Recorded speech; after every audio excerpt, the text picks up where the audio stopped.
皆さんこんにちは。ただいまより Good afternoon, ladies and gentlemen. We'd like to now begin international online conference on transport corridors on the east coast of Africa in the context of free and open Indo-Pacific vision. Thank you for joining with us despite your busy schedule. At this international conference, we explore what we can do for sustainable development and growth of transport corridor in East Africa, what kind of approaches Japan and the world should take, and what is a way to maintain the stable function of the sea lane. And out of that aim, the OPRI and Global Infrastructure Fund Research Foundation Japan are co-sponsoring this symposium by way of live streaming on YouTube. And also, as the experimental initiative, there will be the caption that will be contained in the video that you can see through the link that appears on the screen. Now, at the outset, I'd like to invite the Dr. Sakaguchi for opening remarks. Good afternoon. I am Sakaguchi of OPRI, the president of OPRI. On the occasion of this international online conference on transport corridors on the east coast of Africa, in the context of free and open Indo-Pacific vision, I'd like to say a few words at the outset. At OPRI, we aim for the major goal, that is the creation of the new ocean governance, which is part of the mission statement of Sasagawa Peace Foundation.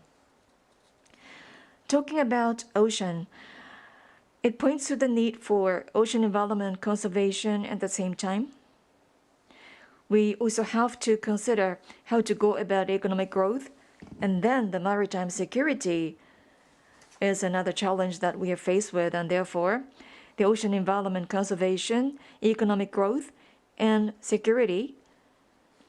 And those challenges are the concepts that entail some contradiction with each other. In a way, our mission is to find a solution to what could be considered as a trilemma situation. At the same time, we can't afford to forget the climate change as the background or the assumption of those challenges. Just until recently, in Glasgow in UK, a COP26 was taking place, including that conference, the Arctic Circle on Arctica, and the TCAD, which focuses on Africa development, which is the major region that we are looking at this international conference, are the ones that we have been participating for the purpose of publishing the result of the research and disseminating them. And it based upon the assumption that due to the climate change, there is arising the new sea lane that is formed around Eurasian continent and American continent, and as well as the impact coming from such changes onto ocean. And those are the themes that we engage ourselves in various research projects. Based upon that, we decided to co-sponsor this symposium together with the Global Infrastructure Fund Research Foundation of Japan that has been working on various research projects on infrastructure. And we chose the transport corridor of East Coast of Africa as a main theme of today's symposium.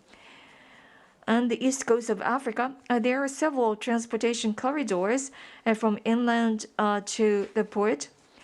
And in fact, that constitutes the end of the sea lane in the Indo-Pacific Ocean. At the same time, it is an infrastructure that functions as a lifeline for the countries within the continent.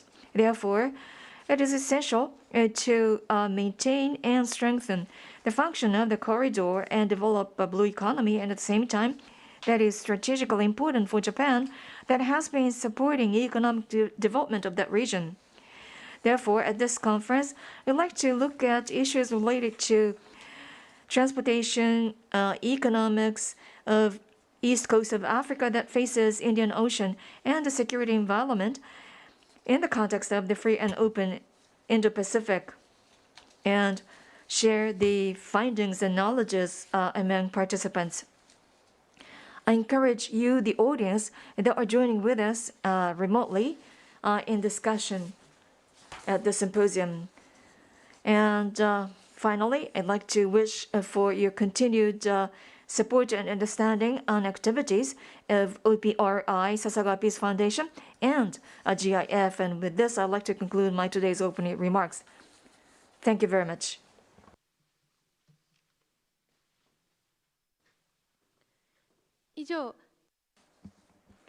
This has been an opening remark by Dr. Sakaguchi, President of the OPRI. Now I'd like to invite the first keynote speaker, Dr. Brendan Cannon, Assistant Professor of Khalifa University. You can access the program, including Dr. Cannon's background and his presentation material, as well as the material for panel discussions from the link at the bottom of the screen. And please send us your questions and comments also using the link by 2:30 p.m. Thank you. Now, Dr. Cannon, you have the floor. Well, thank you very much. Let me share my screen here so you can see the slides to begin with. Get it to slideshow mode here. There. Well, good afternoon in Tokyo. It's good morning here in Abu Dhabi. I'd like to begin my address today by offering my heartfelt thanks to the organizers of this conference, the Ocean Policy Research Institute and the Global Infrastructure Fund Research Foundation of Japan. More specifically, I must thank Dr. Sakaguchi, President of the Ocean Policy Research Institute of the Sasakawa Peace Foundation, for his erudite opening comments and his support of this conference. He touched on the importance of the corridors in East Africa, these transport corridors that emanate from multiple ports, how this is the western bookend of the Indo-Pacific, but nonetheless of critical importance to the direction the Indo-Pacific is going to take. I must also thank the Managing Director of the Global Infrastructure Fund Research Foundation of Japan and Professor Emeritus of the University of Tokyo, Professor Nakayama. Thank you very much. Now you'll notice that my title, the title of the slides here, is slightly different from that printed in the program. This is to reflect the most recent research findings I have vis-a-vis Japanese foreign policy and those transport corridors in Eastern Africa. So do not worry, we will talk about the transport corridors, but the focus will firmly stay on Japan and Japanese actions for this presentation. Now, former Prime Minister Shinzo Abe did not announce his vision of a free and open Indo-Pacific in Tokyo or New Delhi or Manila or Bangkok. Rather, he chose Nairobi, Kenya in East Africa as the venue, to unveil what is now considered a revolutionary geopolitical moment and movement. The occasion was the 6th Triennial Tokyo International Conference of Africa Development, or TICAD. Now, previously only held in Japan, TICAD 6 was held for the first time in Africa. I happened to be living in Nairobi at the time, just a stone's throw from the Japanese ambassador's residence on Riverside Drive. And while TICAD was big news in Nairobi in 2016 on account of Kenya hosting such an event, the contours of what a free and open Indo-Pacific would mean for Kenya and East Africa, as well as Japan and indeed the Indian and Pacific Ocean basins, were unclear at the time. You may recall that in 2016, the term Indo-Pacific was still rather uncommon, even though Prime Minister Abe had alluded to such an idea in his speech before the Indian Parliament way back in 2007. And he referenced such a geopolitical construct in 2012 when he introduced his democratic security diamond, shown here on the map. This was to be, quote, a strategy whereby Australia, India, Japan, and the US state of Hawaii form a diamond to safeguard the maritime commons stretching from the Indian Ocean region to the Western Pacific, end quote. In other words, the free and open Indo-Pacific in all but name. In our forthcoming book on the geopolitics of the Indo-Pacific, Professor Kei Hakata of Seikei University pointed out, quote, "What is clear is that the free and open Indo-Pacific was not a sudden mutation in Japanese political thought, but rather a sequel to the ongoing qualitative developments in Japan's diplomacy that was taken up by Abe and operationalized through Japan's increasingly proactive foreign policies," end quote. Now, I've been writing about Japan's free and open Indo-Pacific since 2017, paying close attention during that time to East Africa and the Western Indian Ocean. I've documented the actions of Japanese companies and consultants in places ranging from the port of Mombasa in Kenya to the Nacala corridor and port in Mozambique to ferry boat terminals in Djibouti. Since TCAD 6 in Nairobi, my research seemed to point to an empirical shift. There was empirical evidence, of shifts that had occurred in Japanese foreign policy in relation to the Western Indo-Pacific, specifically East Africa. This is the vast region that's shown here in this slide, stretching from Djibouti in the north all the way to Mozambique in the south. However, when I visited Japan in 2018 and again in 2019 for research, first at Seikei University and then at the University of Tokyo, a different picture began to emerge, one that was more nuanced.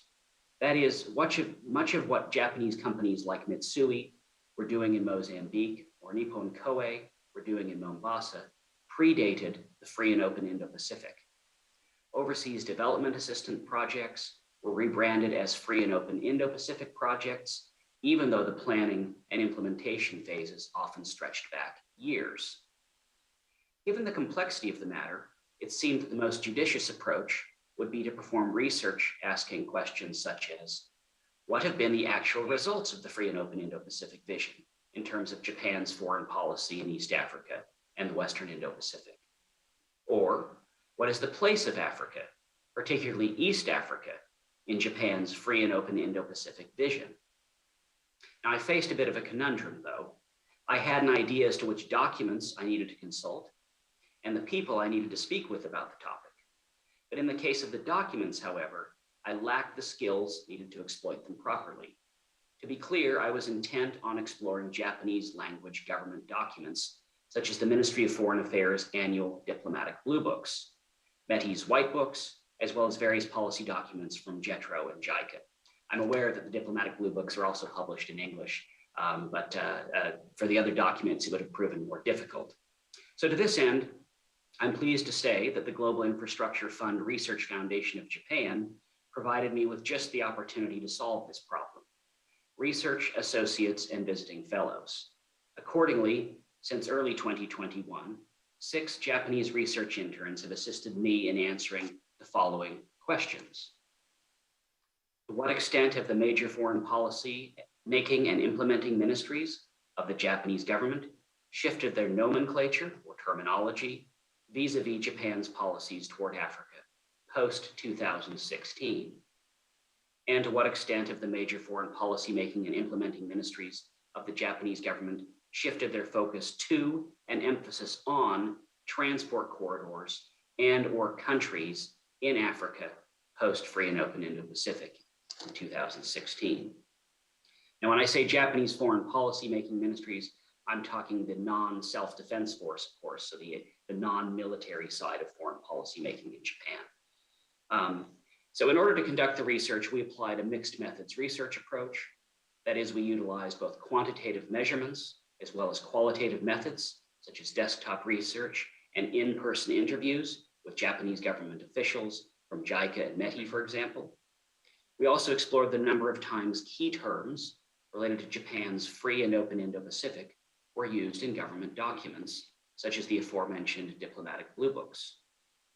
Now, these terms are redolent of the vision outlined by former Prime Minister Abe in Nairobi in 2016, and the number of terms has grown over the past 5 years. They include free and open, rules-based, and quality infrastructure, for example. Taking into account the importance of China and its Belt and Road Initiative, or BRI, we also quantitatively calculated the number of times the term BRI, or Belt and Road Initiative, was used in government documents. In terms of time frame, we targeted the 10 years from January 1st, 2012 to today in 2021. Really, the research ended last month. This would give us information related to the 5 years prior to Prime Minister Abe's announcement of the Free and Open Indo-Pacific in 2016, and 5 years after the TCAD-6 speech.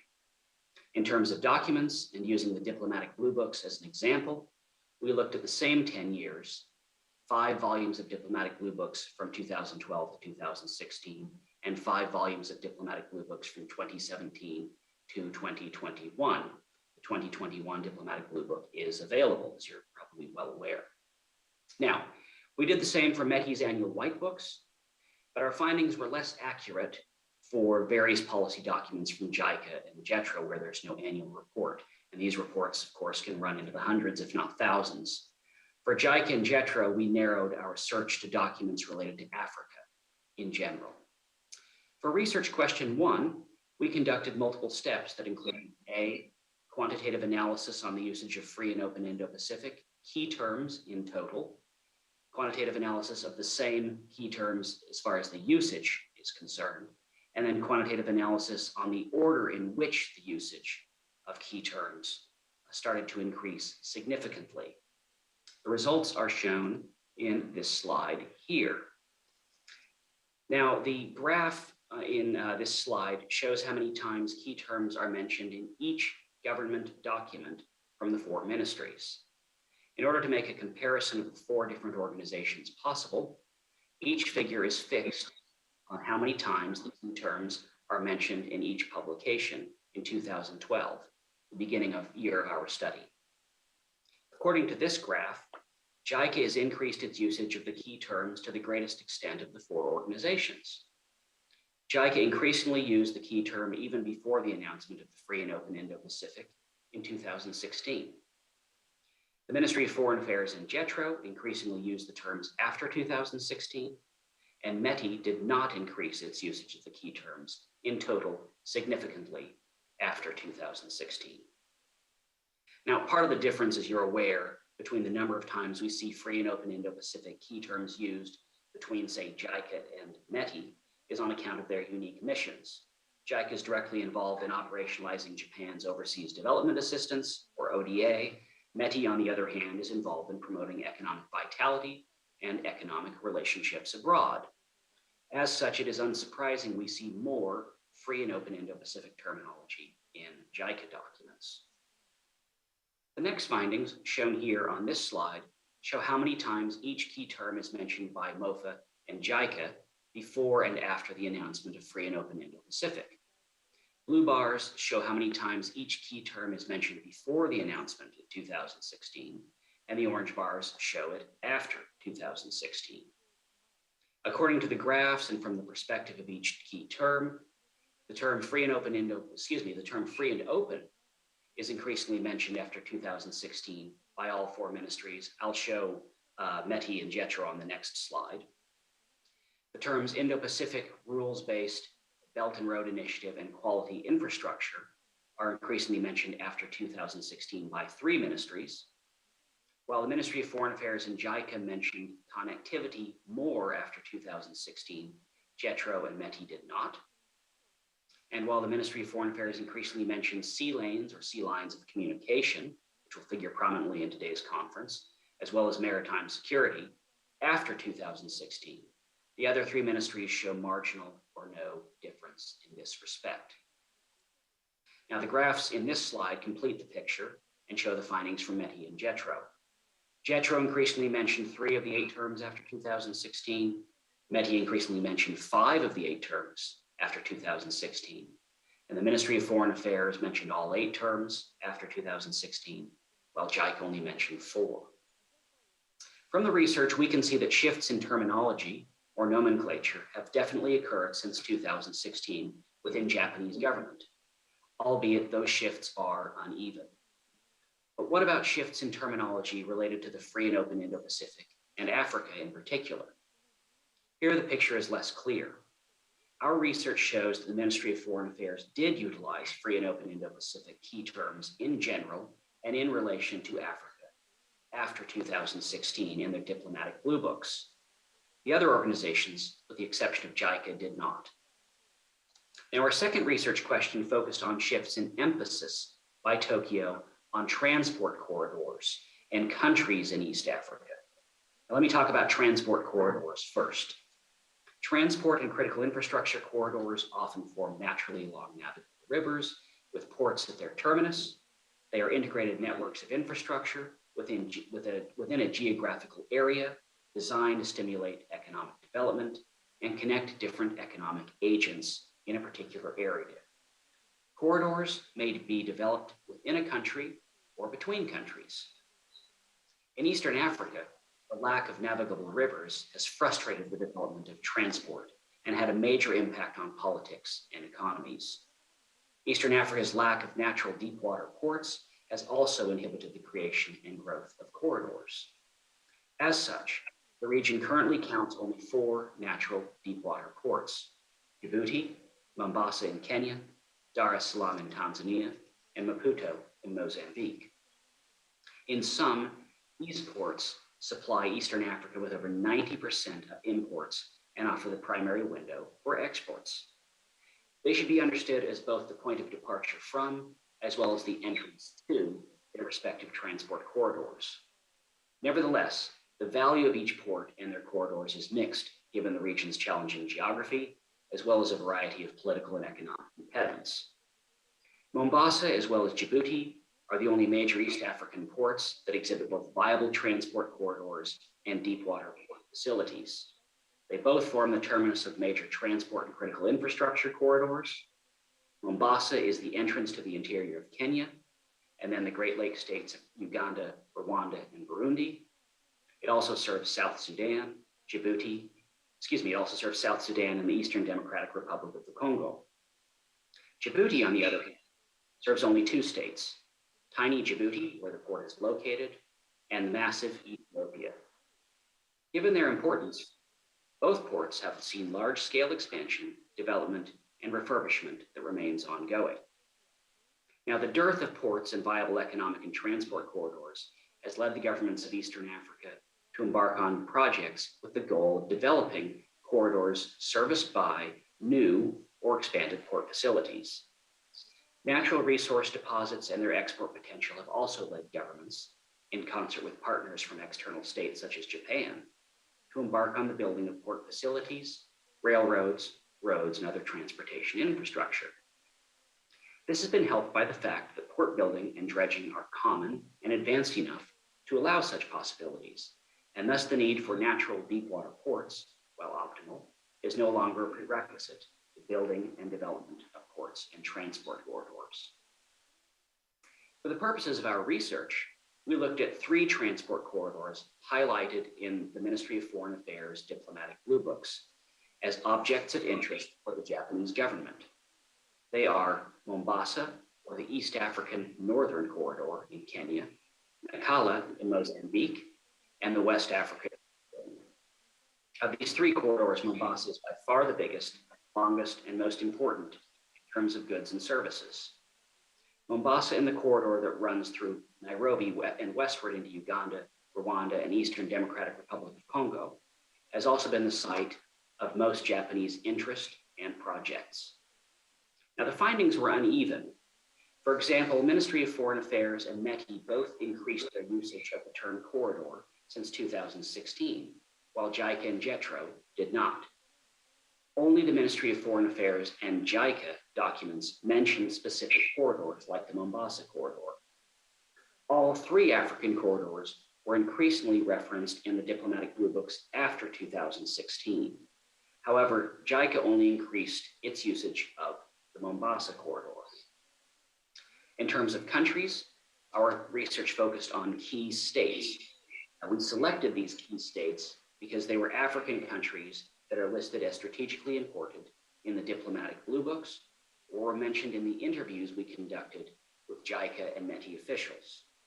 The states were Mozambique, Kenya, Tanzania, Ethiopia, Uganda, and Rwanda. According to the figures shown in this slide, the Ministry of Foreign Affairs, JETRO, and METI started to mention Kenya much more frequently after 2016, while interestingly, JICA decreased its mention. Rwanda is the only country which all four ministries increasingly mention after 2016. All other countries are mentioned more by some ministries and less by others, making our findings inconclusive. And then lastly, given this, it's difficult to find consistent shifts in emphasis of particular African states and corridors after the announcement of Abe's free and open Indo-Pacific in 2016. In conclusion, our research has demonstrated empirical shifts in the use of free and open Indo-Pacific related terminology across all four of Japan's non-military foreign policy-making ministries. In particular, terms such as free and open, rules-based, and quality infrastructure are increasingly used. However, not all the key terms show greater usage. For example, connectivity is not necessarily mentioned more by METI in the years since 2016. In addition, the shifts in nomenclature did not occur simultaneously across all four government ministries. JICA, for instance, increased usage of key terms even before the announcement of the free and open Indo-Pacific. In terms of countries and transport corridors, we can form two conclusions. First, consistent shifts in emphasis on transport corridors are not recognized among the four ministries, and consistent shifts in the emphasis on key states are not recognized either. What's the result? Changes in nomenclature do not correlate with greater Japanese emphasis on East Africa in terms of its free and open Indo-Pacific vision. In other words, policies have not shifted significantly since 2016. Nevertheless, the free and open Indo-Pacific concept has certainly assisted Japan to differentiate its actions and development assistance in Eastern Africa from China's Belt and Road Initiative. This has been done by emphasizing Japan's provision of quality over quantity, near zero interest rates for loans, and rules-based transparent processes. That's the end of my comments today. I thank you very much for the time and thank again the organizers of the conference.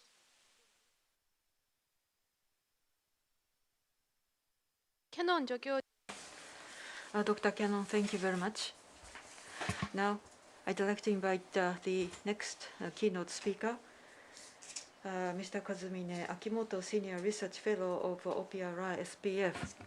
And Mr. Akimoto's presentation material is also available by accessing to us through the link at the bottom of the screen. Mr. Akimoto, you have the floor. Thank you very much. Thank you very much for your introduction. My name is Akimoto.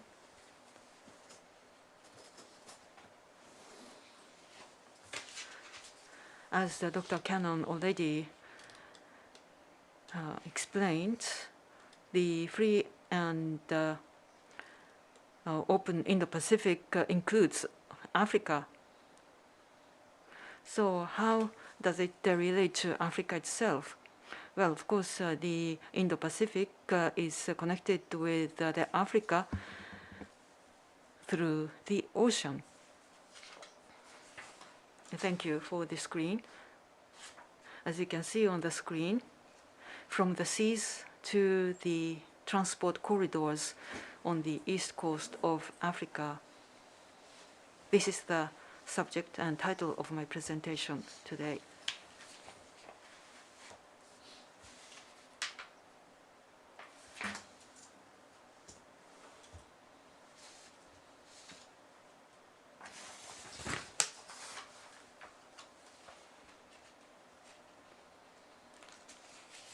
Excuse me.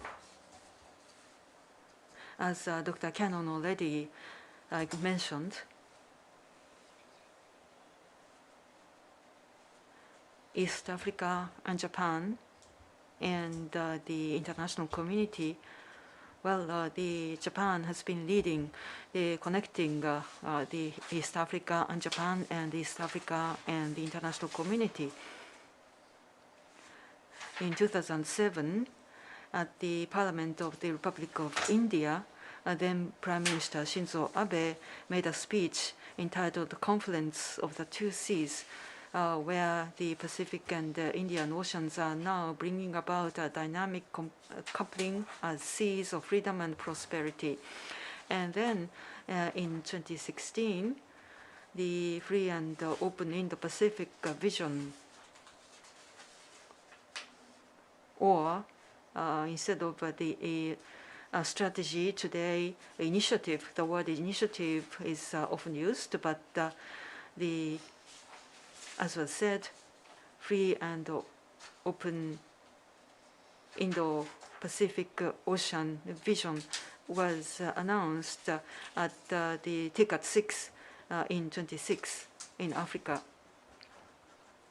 So Africa occupies an important position in this vision and the Japanese foreign policy, but for Japan,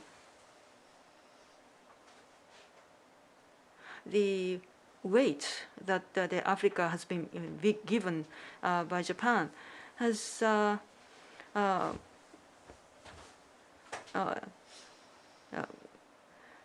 produced some the questions because the Africa sometimes have the instability politically, even though it has the political and economic importance, and of course Africa has the potential for further development and growth. Companies might look at Africa with some hesitance, and they accept to become a second runner, meaning that they could go into the African market after a certain level of development is achieved in Africa. Of course, this is my personal view concerning the Japanese the outlook to Africa. And let's look at Africa itself geographically. Africa, particularly East Africa, geopolitically very important in the free and open Indo-Pacific vision. And the GDP of Africa has been growing.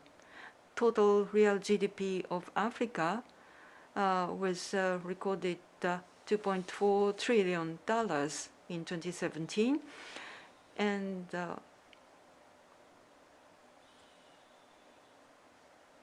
at the individual level, the Philippines economy is almost the same as the Philippines, and Kenya's affluence is almost the same as that of Myanmar. So they have the same the level of economic affluence as some Southeast Asian countries. And the big projects are going on in East Africa.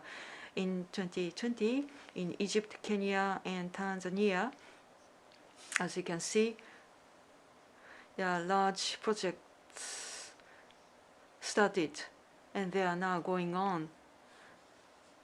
But as we will see later, Africa is a vast continent, and land transport and connectivity is yet to be developed. So how to connect these big projects is another challenge. And the population presently standing at 1.3 billion. In 2050, it's projected to grow to 2.5 billion. So that is the India and China population combined. And in 2020, the middle age of Africa was 19.7 years old. It's a sharp contrast of 48.4 years old in Japan. And Mr. Tsubaki Susumu is an author of Ultra Accelerating Africa, published today. And I think I cited the figures appearing in this book because I think these are the most latest figures. Of course, Japanese companies they're working hard, making entry into the African market in Madagascar, Uganda, Sudan, and Kenya, as you can see, by corporations such as Sumitomo, Edogawa, Yamaha, and JT. And they ride the right-handed the steering wheel vehicles. And what about China then? So this gives you a outlook. From China to Africa, the trade is standing at 10 trillion yen, and from Africa to China, 7 trillion. And in comparison with Japan's trade with Africa, from Japan to Africa, as well as from Africa to Japan, Japan's trade is about 1/10 of China's trade with Africa, and 2,500 Chinese companies operating in Africa, whereas only 500 Japanese companies are operating in Africa. And these are, again, the figures cited in the Ultra Accelerating Africa. Of course, the Belt and Road Initiative is the major driving force under which Chinese companies are going into the African market.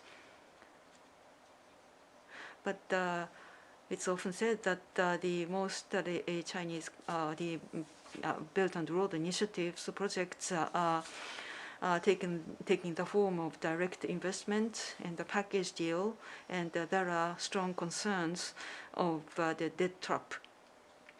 But the substantial number of the companies are going into Africa. According to Japanese newspapers, Djibouti's base of established by the Japanese Self-Defense Force is often cited, used for anti-piracy operations. But China also has a base in Djibouti, and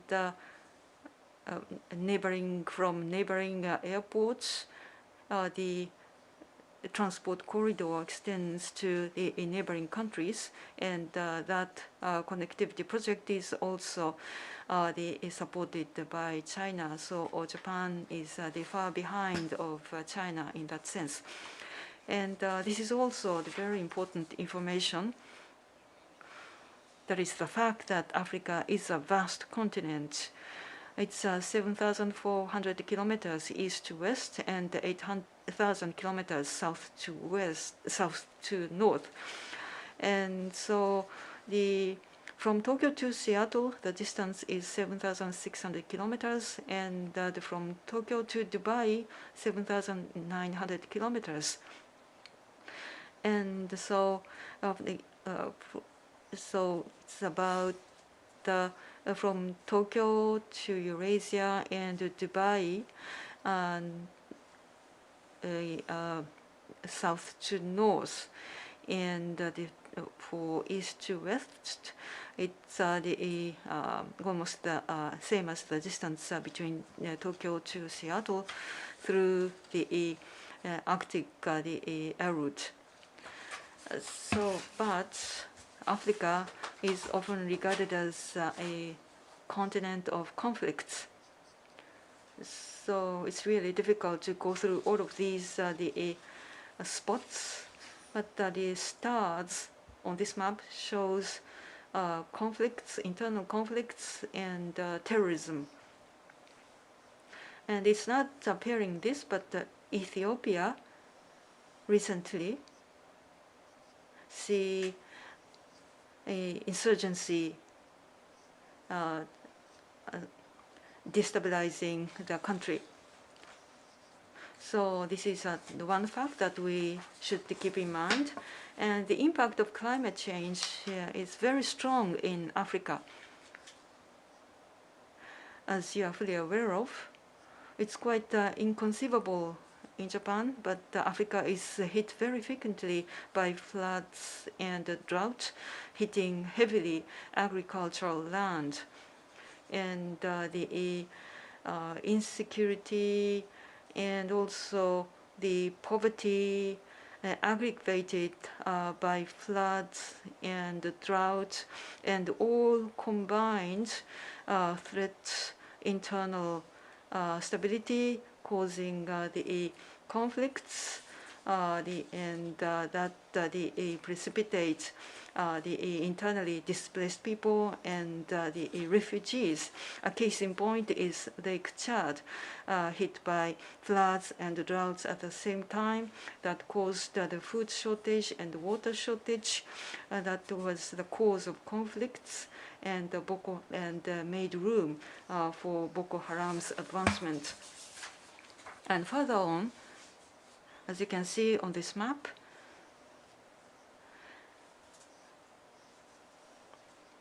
so free and open Indo-Pacific itself, well, the dark area shows the Indo-Pacific oceans, twice as large as the African continent.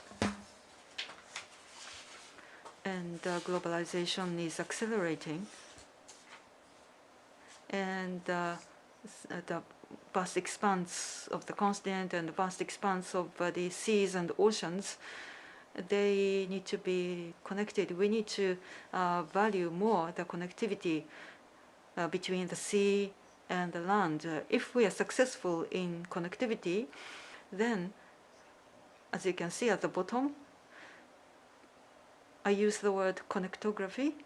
Well, this is the quote from this. This might lead to hyperglobalization, but without hyperglobalization, we won't be able to have a good connection between the sea and the land.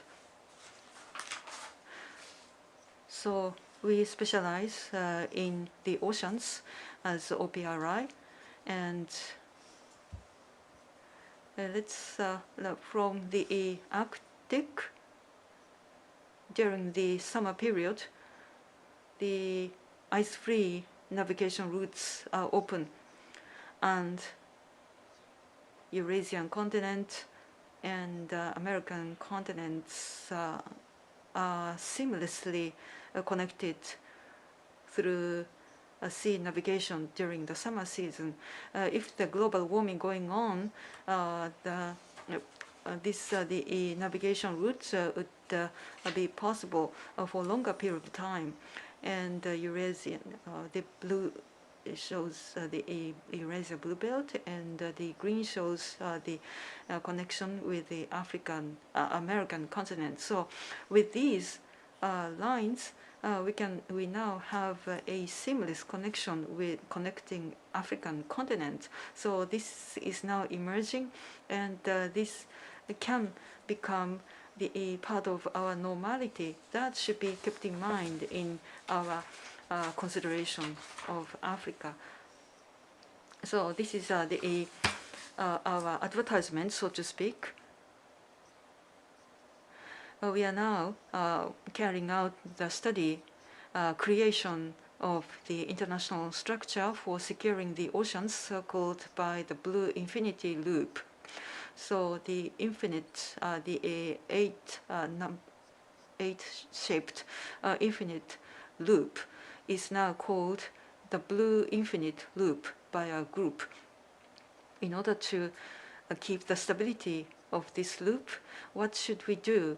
That's the ultimate objective of this study for a 3-year project. We started in fiscal 2019, and this year 2021 is the final year. International, the global governance regimes and ocean governance regimes are studied, and by the end of this fiscal year, our research product will be published in the form of a book. So my presentation covers the midterm report, so to speak, of this study. Now, departing from Africa for the time being, a blue infinity loop that I showed you on the previous page. Well, with this, what would be its impact on the connectivity of the world?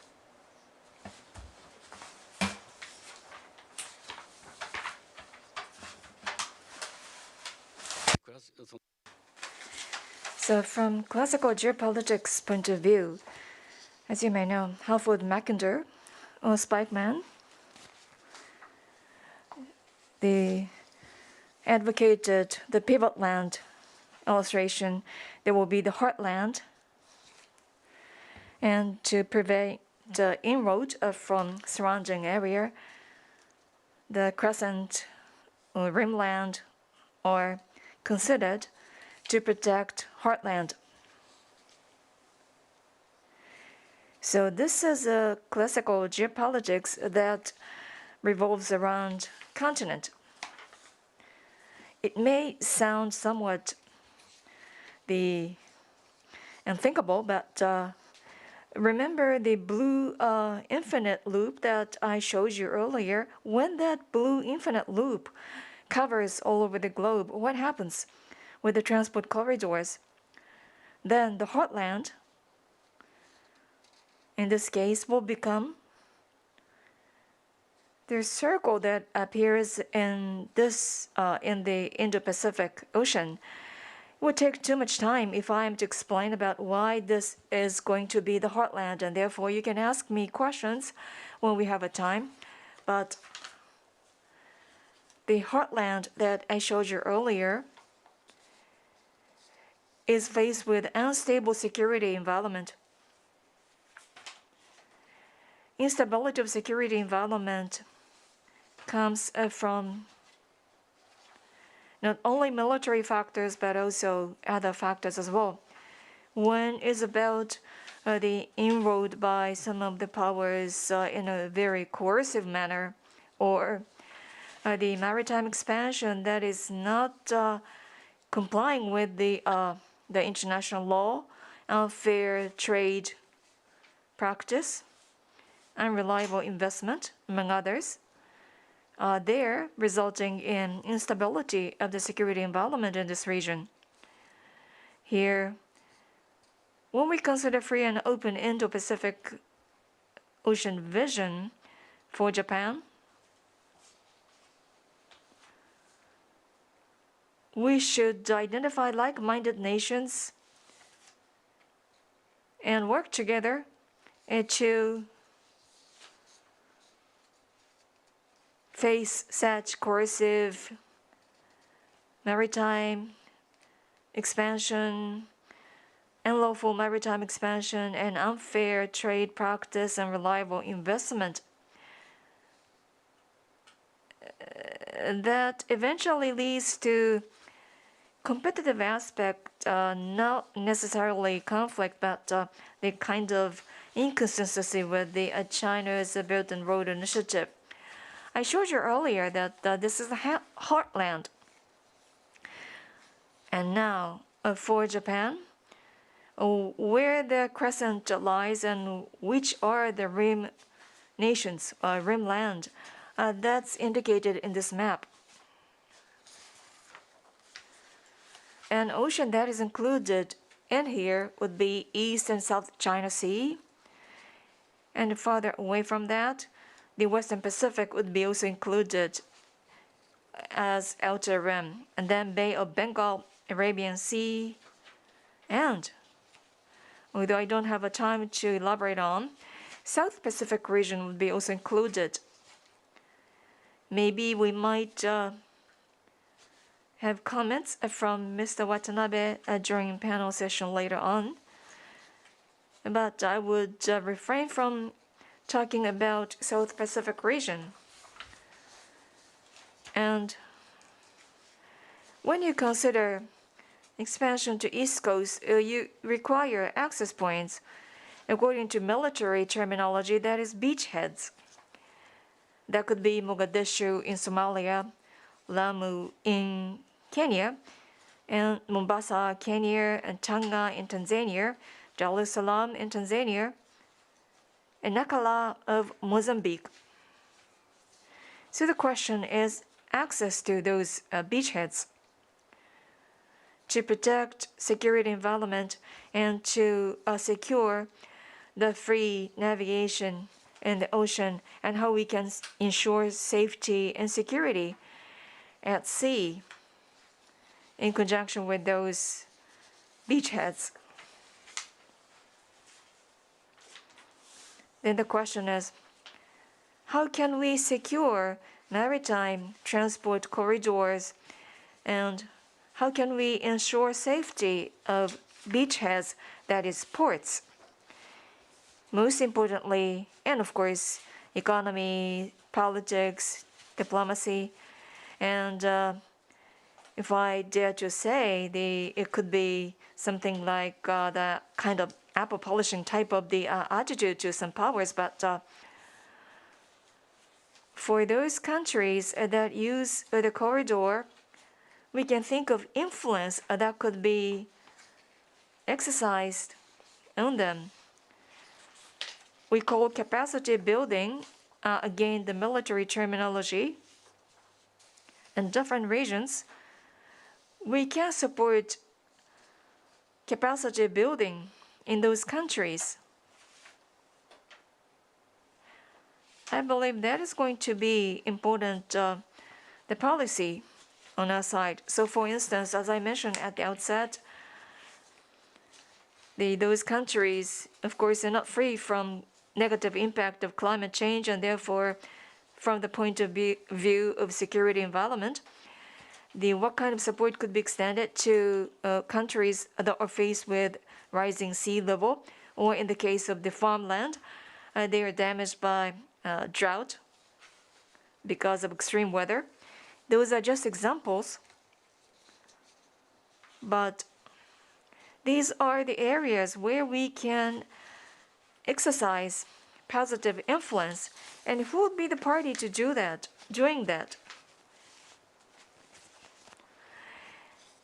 Intentionally or non-intentionally,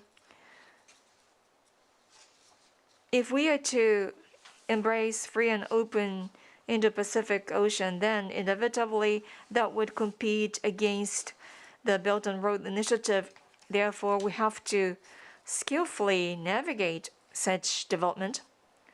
Therefore, we can work together with those countries that embrace freedom and open. We often use the terminology like power balance. That's about the politics, economy, or the diplomacy, the hot power, and also soft power. That is the non-hard power that could be also attractive. But we can think of countries that we are interested in or aiming at, and then consider what we can do to encourage them to be partners by influencing them. And that is what I mean by power of influencing, and eventually that would become power of balancing. And with that, we may be able to maintain the balance of power. Then specifically, what can we do? We should identify frameworks that have the philosophy consistent with FOIP. And of course, there could be more than this. Quad, Japan is part of that. And do you know that there is another Quad, as you see? Countries like France, New Zealand, the United States, and they are part of another Quad. And although it is not widely known, France, Australia, and New Zealand formed the framework called FRANZ. This is mainly for supporting capacity building in Pacific Island countries, and also 5-power defense arrangement. And more recently, AUKUS was launched. of course, how this is going to evolve is yet to be seen. And also EU, they also show some interest in this region, and therefore we can think of a synchronized strategy. That's my terminology, rather than taking action alone. We should think of concerted actions and efforts. And before conclusion, I'd like to mention the fact that the transportation corridor that connects sea and land are currently under development in different regions, and there are two examples that I'm going to share with you. One of them is about what is called the Caucasus Central Asia Corridor. The blue, that is the existing the maritime corridor that goes through Red Sea, Mediterranean Sea, North Sea, and so on. And then there is the land-based corridor that will be connected to the sea corridor, and also in the Arctic Ocean. Due to the melting of this sea ice, the currently corridor is being formed, and now from Guadal to Central Asia, Pakistan Indian corridor that travels through the center of Pakistan. Thus, the maritime corridor is currently being connected with the land-based corridors, and therefore, in the framework of the free and open Indo-Pacific, we should actively work on various initiatives to reach toward East Africa. Thank you very much.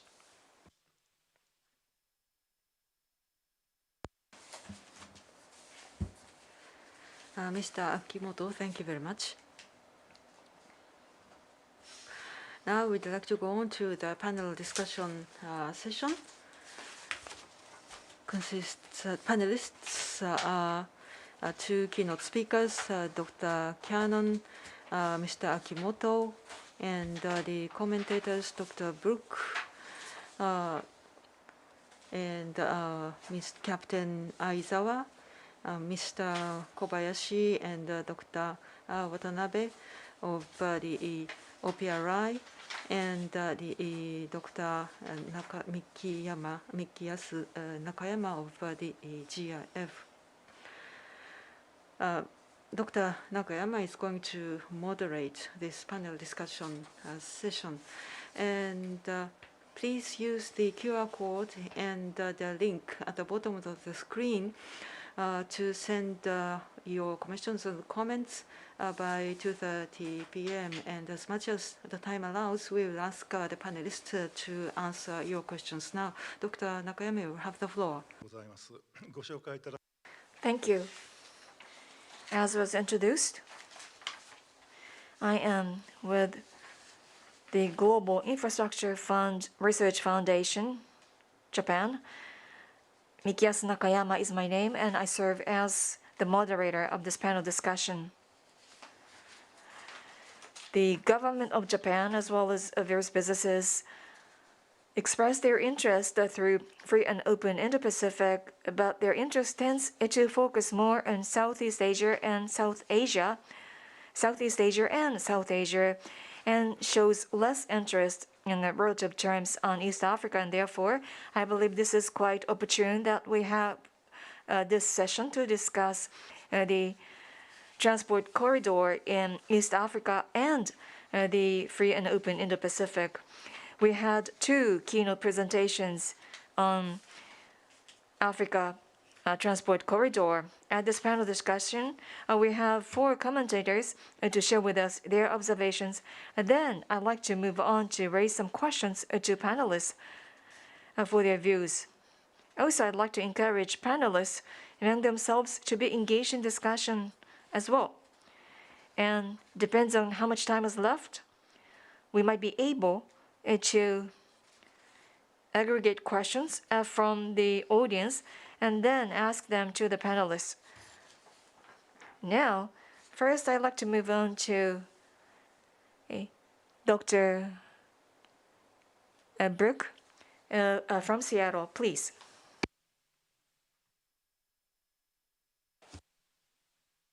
Greetings, everyone, from Washington, D.C.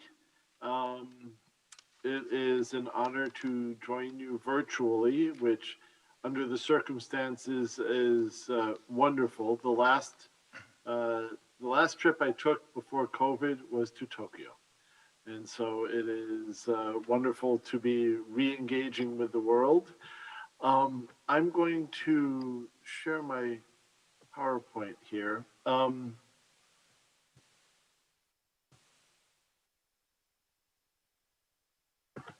going to share some analysis of US government perspectives and action on transport corridors on the east coast of Africa in the context of the free and open Indo-Pacific vision. And it's a little challenging, as you shall see. So I'm going to start first with words. You know, what does the US government say about the free and open Indo-Pacific vision? And I will note that there are numerous positive statements. The report at the right is a publication, a very glossy publication by the US Department of State from November of 2019. So that was in the previous administration. What's interesting, though, is if you look at the State Department website, there are about 100 different statements on the free and open Indo-Pacific vision, or that talk about the free and open Indo-Pacific. And these are almost exclusively focused on Asia and Pacific. Most of these are in the context of either bilateral relations between the US and Japan, or in terms of what's called the Quad, four nations, US, India, Japan, and Australia, committed to democracy in the Asia and Pacific region. There are also multiple statements on free and open Indo-Pacific as it relates to Philippines, South Korea, and ASEAN. And then we also see on the Nation Day for Palau, or the Federated States of Micronesia, that this is part of the standard language that the State Department has.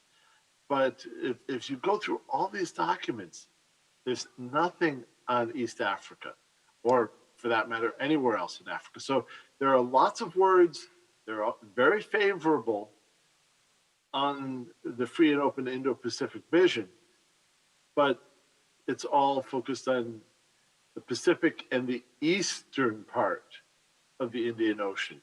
And the geography that Professor Cannon laid out seems to kind of get lost in the narrative. And I think there's a reason for that. And I think it's that Africa has a whole nother set of priorities that have been articulated more from an African perspective. And so it's the policy priorities are there articulated, and I'll talk about those in a moment, but it hasn't yet really linked between the Eastern Indian Ocean and the Western Indian Ocean, and certainly not in the context of transportation infrastructure.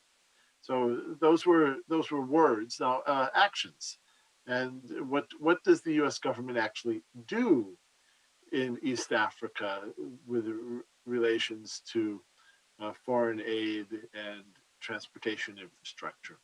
And I think if you're looking for the punchline, the answer is in the photos.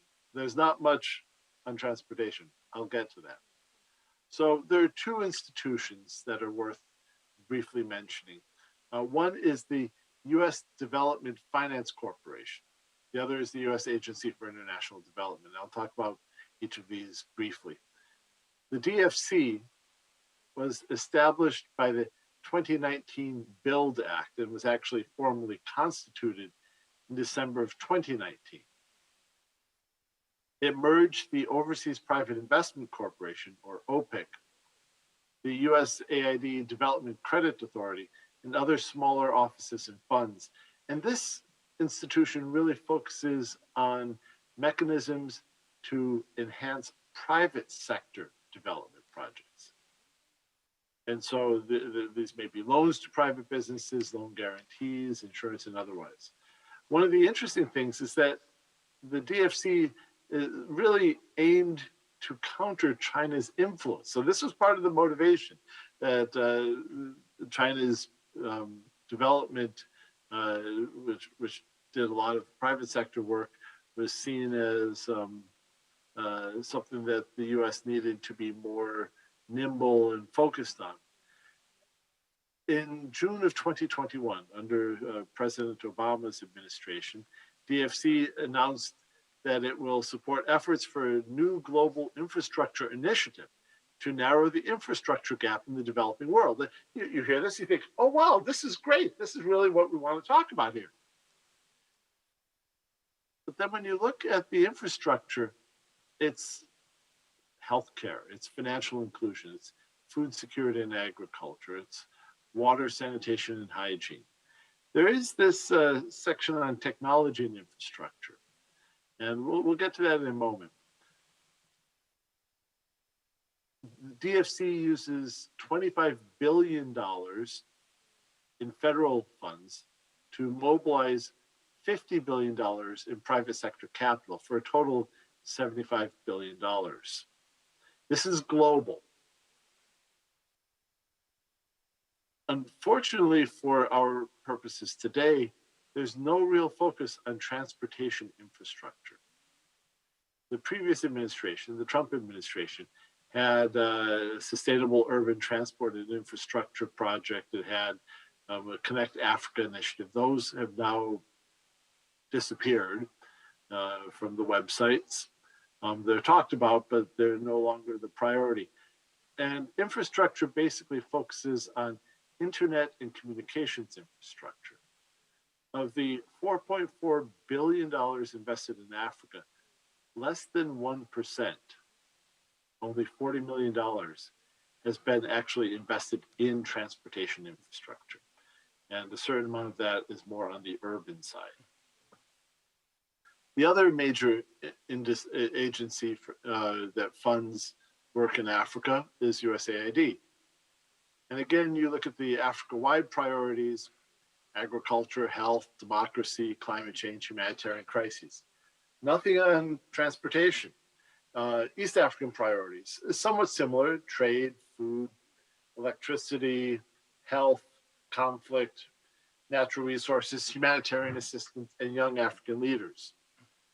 So to the extent that there is infrastructure, it's infrastructure related to energy and health, and including water sanitation and hygiene. Transportation infrastructure is noticeably absent. And then when you get down to country-specific priorities, and USAID tends to be very country-driven, but the country priorities tend to be very aligned with the East African priorities. So we're not seeing much on transportation infrastructure. This is very interesting to me because,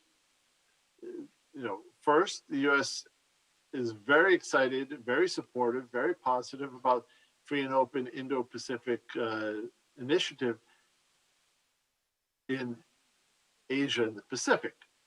It forgets that the Indo-Pacific extends to the east coast of Africa.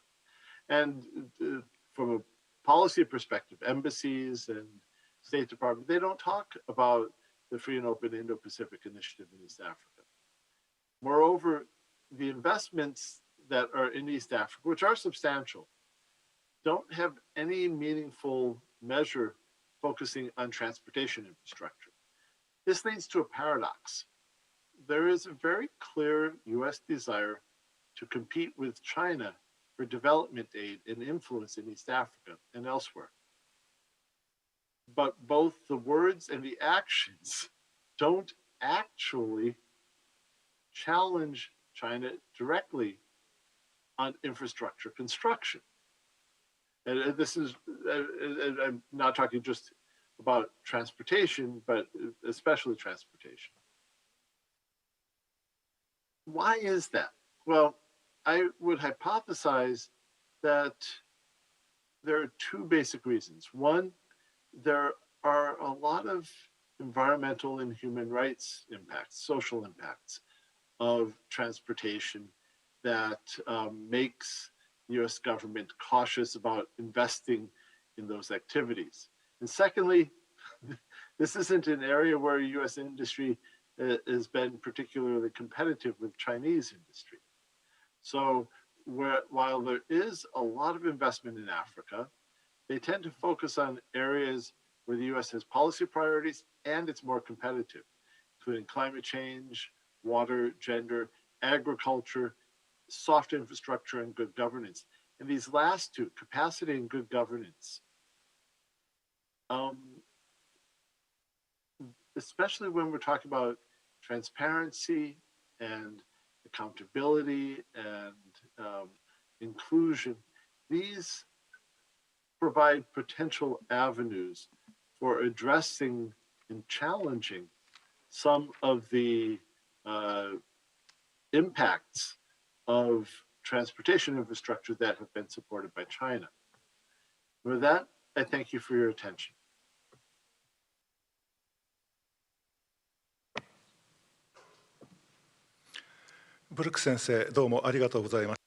Thank you very much.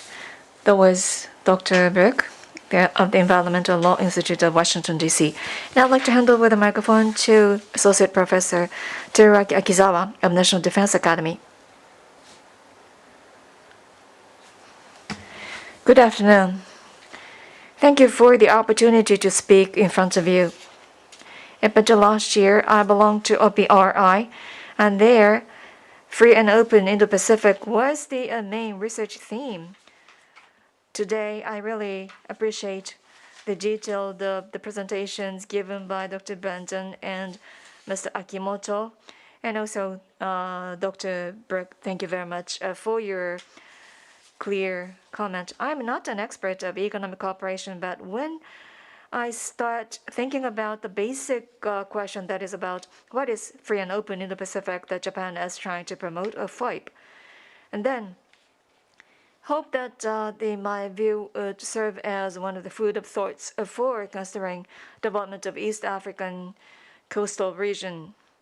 And talking about Dr. Blandon, I enjoy friendship with him ever since we had interaction when I made some narrative about FOIP or FOIP in 2018.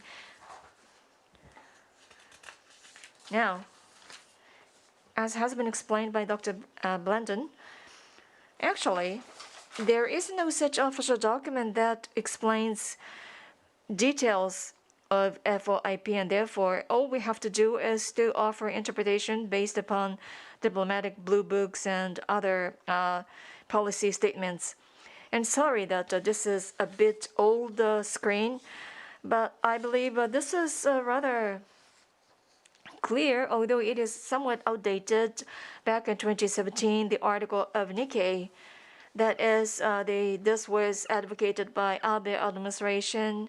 First time mentioned at TCAT 6 in 2016, and connectivity between Indian Ocean and Pacific, and the growth of Asia and its experience could be applied to development of Africa.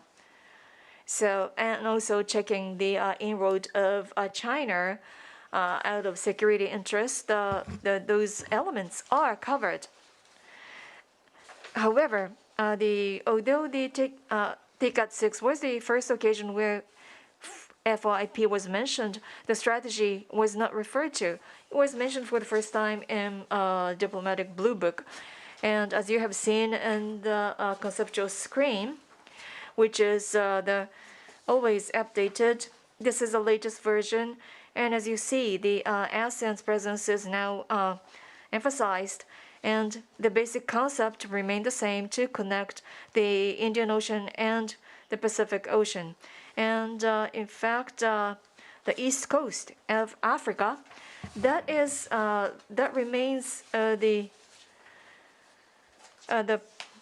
area of main interest of FOIP for U.S. administration as well.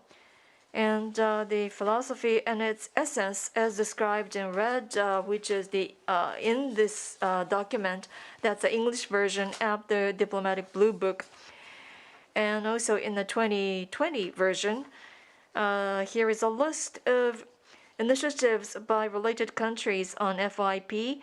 English version will be soon released, and it shows major the change in the past 5 years, meaning that there is more detailed explanation about initiatives by countries concerned. And when then President Trump came to Japan in November 2017, what is called the three main pillars will emphasize the rule of law, freedom of navigation, free trade, pursuit of economic prosperity, peace, and stability. Above all, the rule of law is considered to be the most important keyword.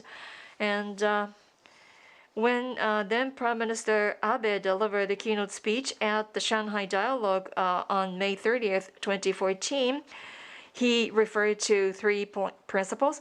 States should make and clarify their claims based on international law. States should not use force or coercion in trying to drive their claims and should seek to settle disputes by peaceful means. They are all met, of course, and yet those principles were emphasized.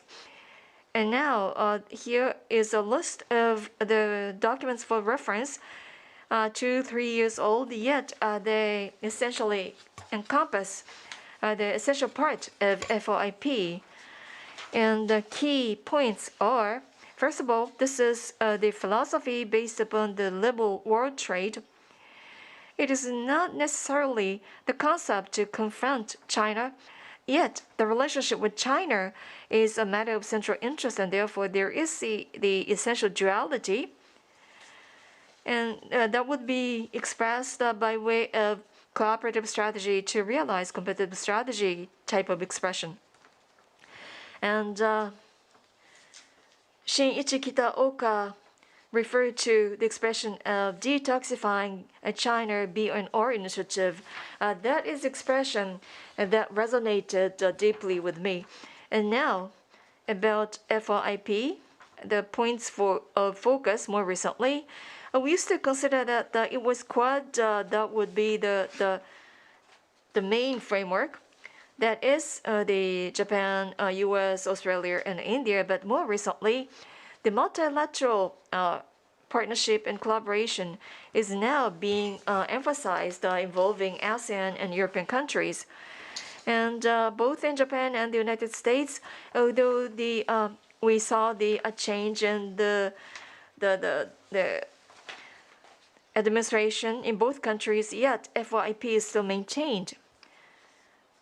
And if one of the aims of FOIP is to call for respect of democratic international order by China, and then the freedom of navigation, that is the universal ocean governance, is the main incentive, and I believe this is a key.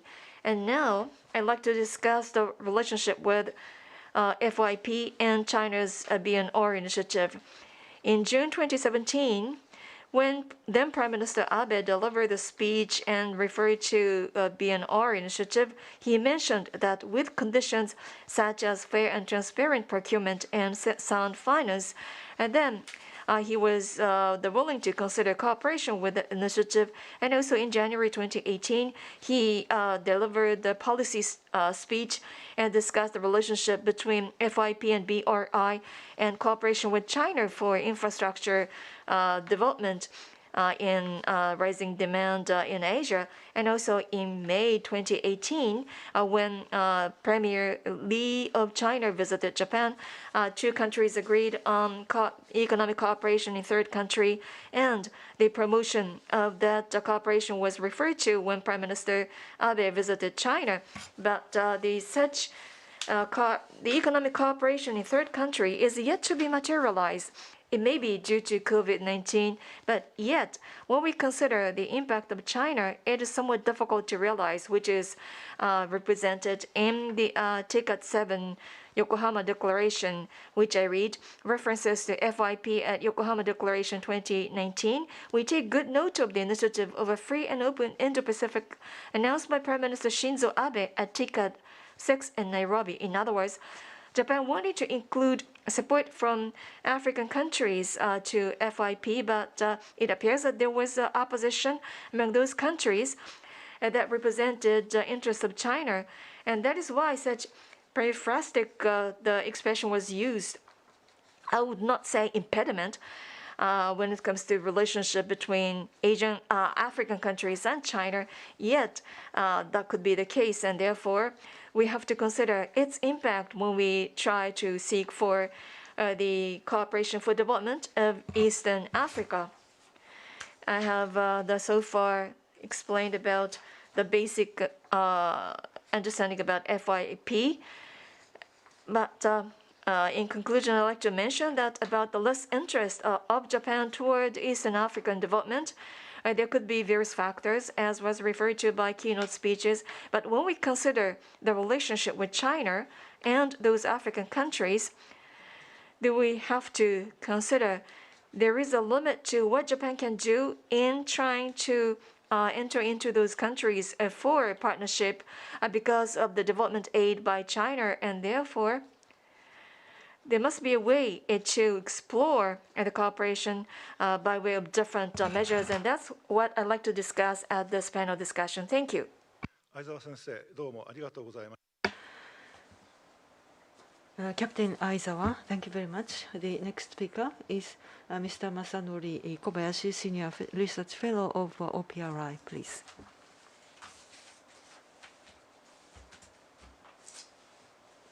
Masanori Kobayashi, Senior Research Fellow of the Ocean Policy Research Institute of the Sasakawa Peace Foundation.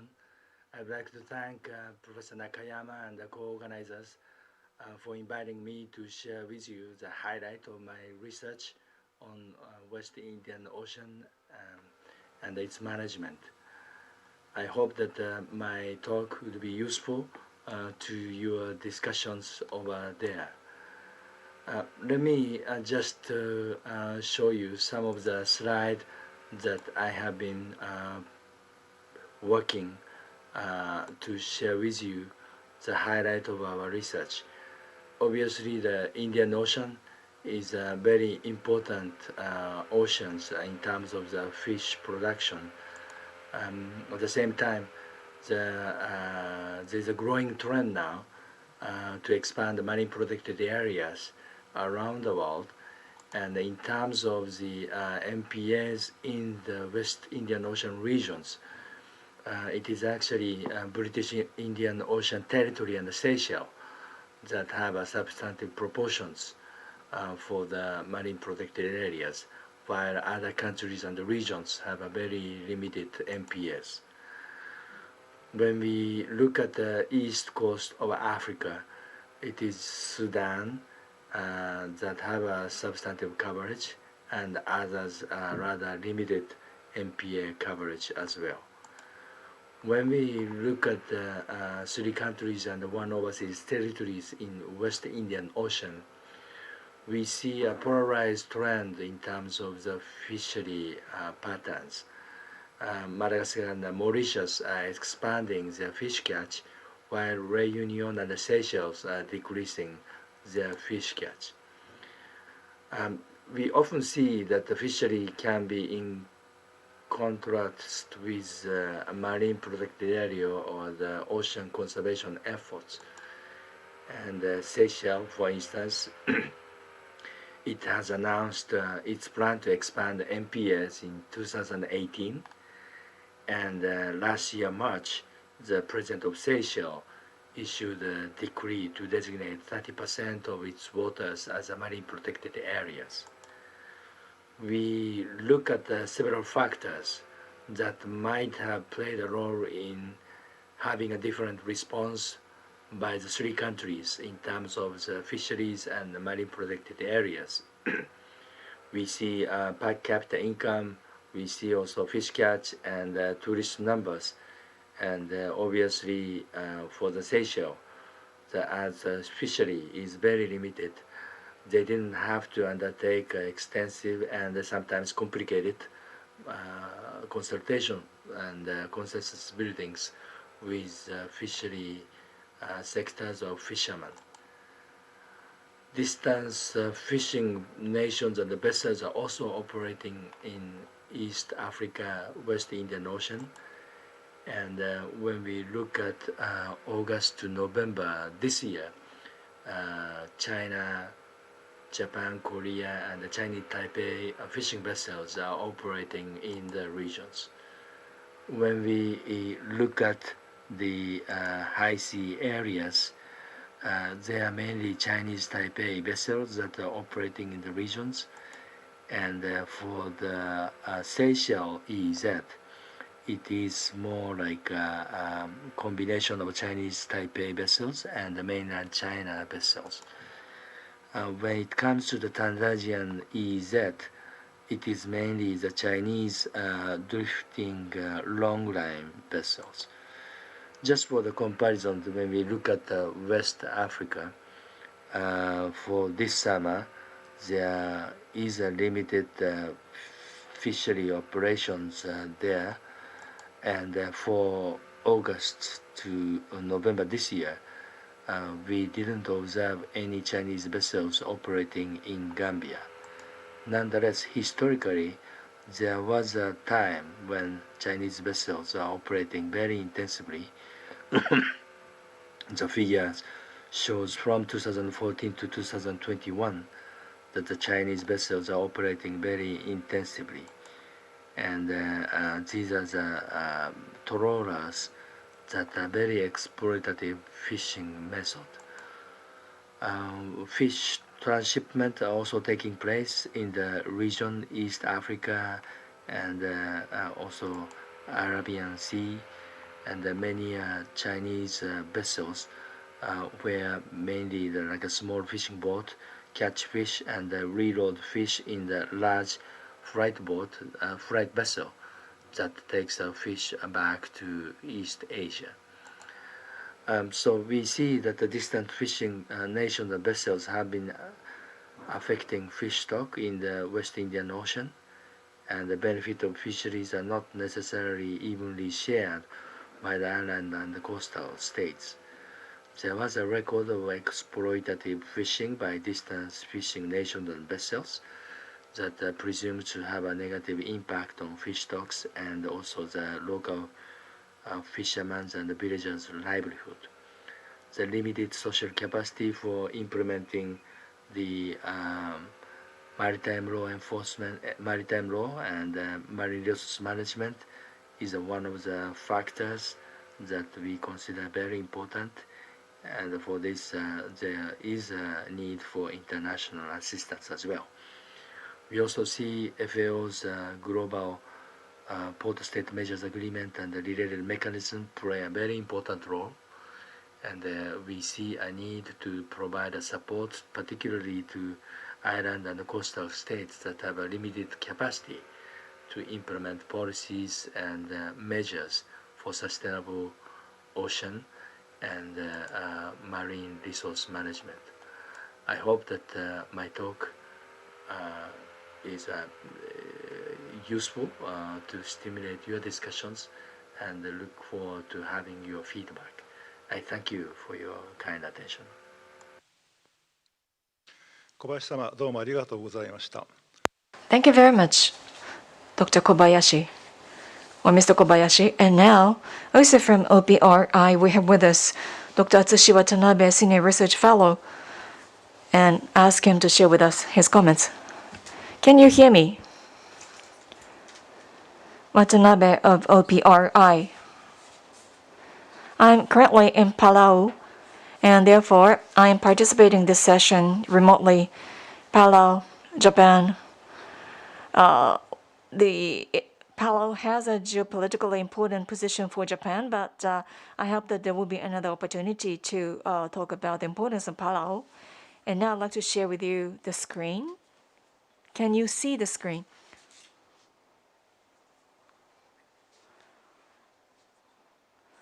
Now let me start my comment. I'm talking about blue economy.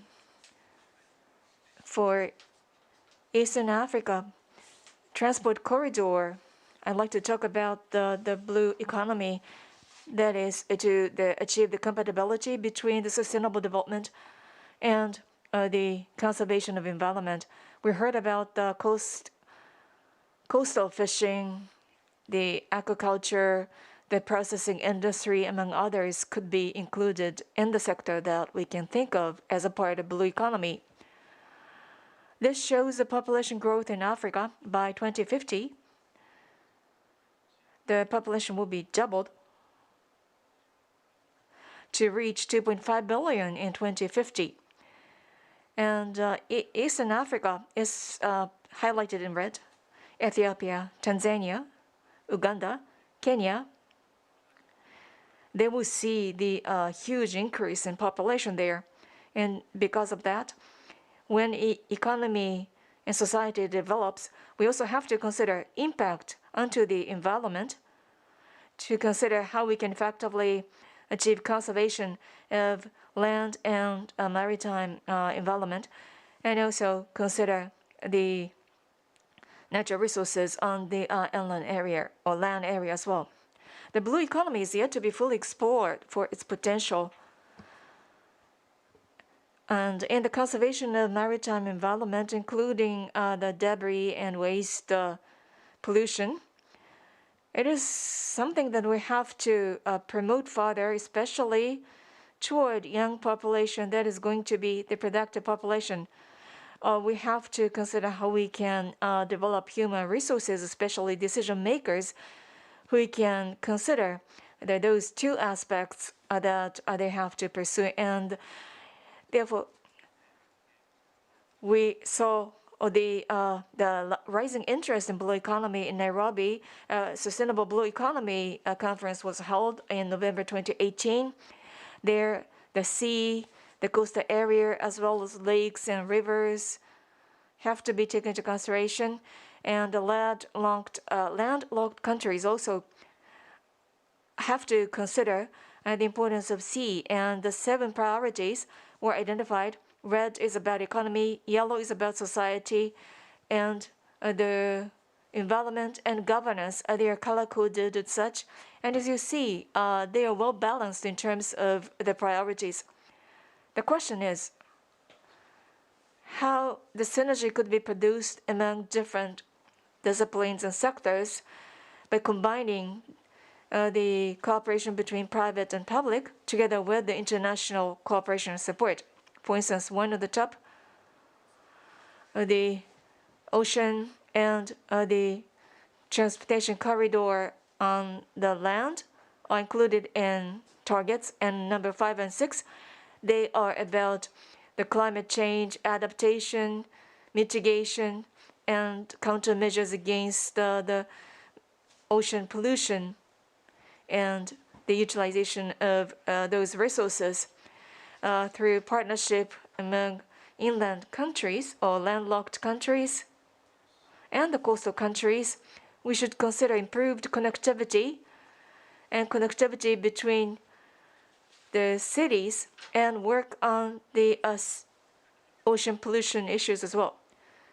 Simply put, coast, ocean, and inland, the water environment, ecosystem, and resources have to be considered from the point of view of sustainable utilization in blue economy for development of cities, the resources. At the same time, we have to encounter IUU and urban environmental issues, then consider how we can achieve harmony in the sustainable utilization of them.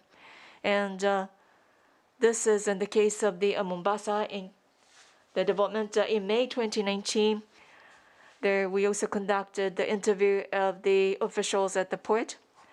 China as well as Japan are involved in port development, and we conducted a field survey there.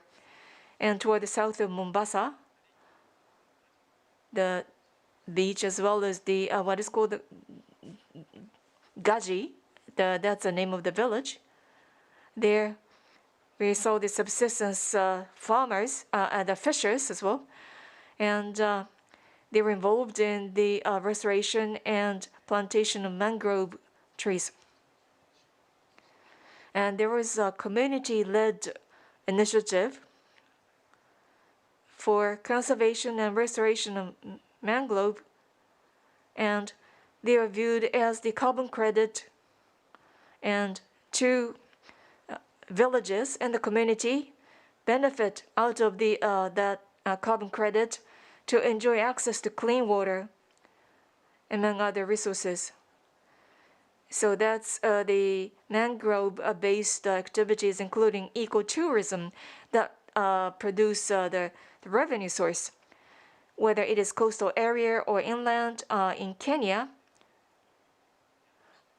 and the Port Simone near Tanzania, and also in Nairobi, we found out that the fishery products coming from Kenya were not distributed in inland area because the 90% of fishery products come from the lakes, the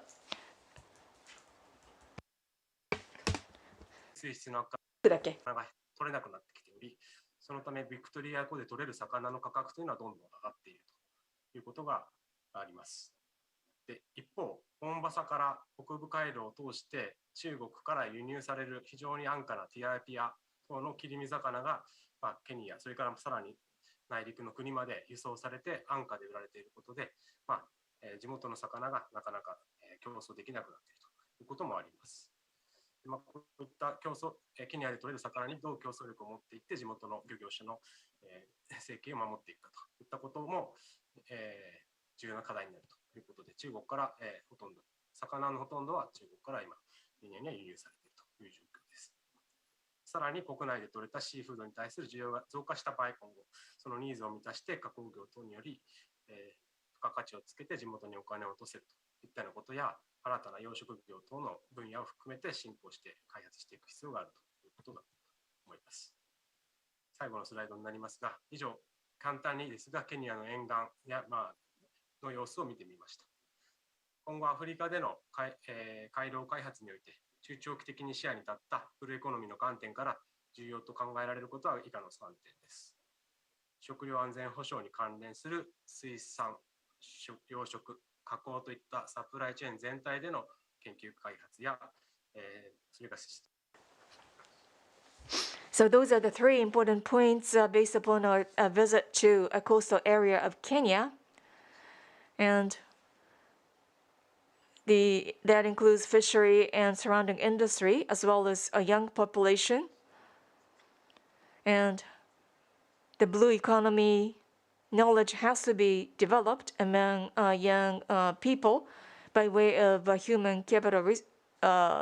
human resource development, and also have to consider how we can ensure the better livelihood of local subsistence fishers, and resource conservation, sustainable utilization have to be pursued in order to reduce the negative the impact of the coastal development. Thank you for your attention. 渡辺様、どうもありがとうございました。それでは Dr. Watanabe, thank you very much. We'd like to now go on to the panel discussion. I'd like to now ask the panelists a question. Several panelists mentioned the presence of China. East coast of Africa, particularly the Horn of Africa area, is the area, the Belt and Road Initiative of China, and Free and the Open Indo-Pacific, the vision-related activities. These two initiatives are overlapping in Horn of Africa area, but the Chinese, the foreign, there have been some the slight changes in China's foreign policy. Do you think that these are the changes in the recent China's the foreign policy might have an impact on the transport corridors on the east coast of Africa. I appreciate your view on this. Mr. Akimoto first. I think the other panelists are experts on this issue, but let me begin first. Autocracy versus the democracy. This is often mentioned these days. Dr. Nakayama said that there has been some changes or slight changes in the recent Chinese foreign policy. I also agree that the Chinese foreign policy could change, but this might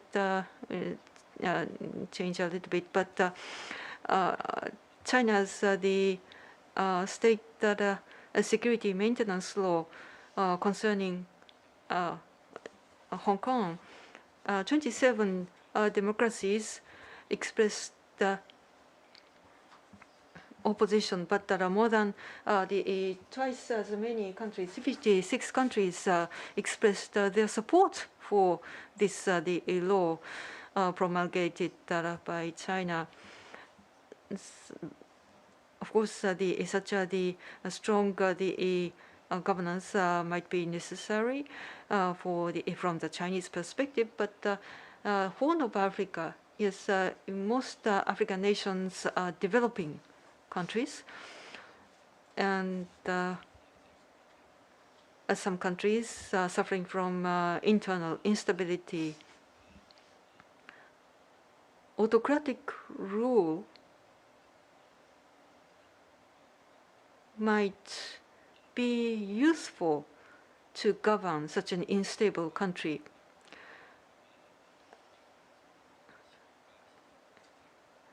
We should keep this perspective in mind when we face Africa and we go into Africa. When Japan is going to the Africa further, I think our support shouldn't be based on the values of Japan. Instead, we should listen to the Africa for what they really want before we decide what we should provide and what should offer to support Africa. A free and open Indo-Pacific, in the South Pacific island country, does that mean that you are free to take our fish in the southern Pacific island nations? This is the response from the local people. And Zaire and the Republic of Congo. I met the commander of the combined fleet of the country, and their highest priority is the defense of the river Zaire. And the biggest enemy is the alligator, he said. The fishers are often hit by alligators, even though, of course, the country's relations with its neighbor is not good. And the Fiji's the highest priority is IUU fishing. And monitoring and surveillance. The Australia and France appreciated for their support in order to fight the IUU fishing in Fiji. Of course, the encountering as to the to become a counterweight of China, we need to understand that some autocratic tendencies are shared between China and some of the African countries, and we need to be fully aware of the real need of the Africa. Thank you.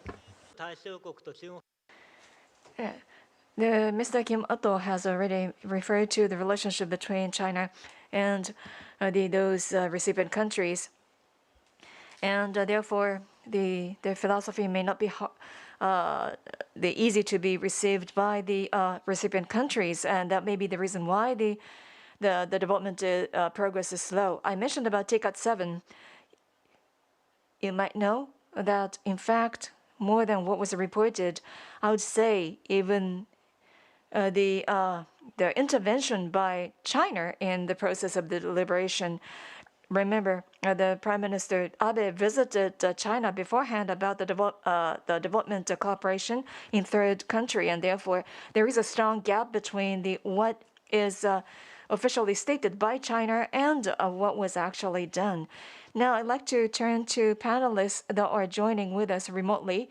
If you have any comments to make at this juncture, if you can raise your hand if you have any comments to make, then I can nominate you if you have any comments or questions to make.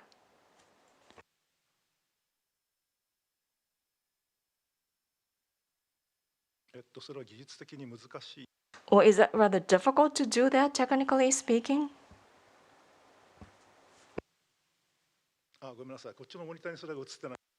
Sorry, that was not seen on my screen, but so Dr. Brooks, please. Thank you. And I think that Professor Cannon also raised his hand mechanically rather than electronically. I wanted to note that there's been some, not so much from the Chinese side, but maybe the Chinese are responding to it. There's been growing concern in Africa with what is called debt diplomacy. And a lot of the lending that has been provided that then governments sometimes have trouble paying for. And I think, was it Sri Lanka that China assumed ownership of a port that had been used as collateral? So the African governments, after a number of years of this, have started to say, we're getting a little overextended here. And so I think there is an issue that we're seeing. It is also interesting that there's a poll run by a group out of Ghana on infrastructure investment. And widely, there is a strong, clear preference for the sort of investment that the US government does and how it does it over the investments that China does.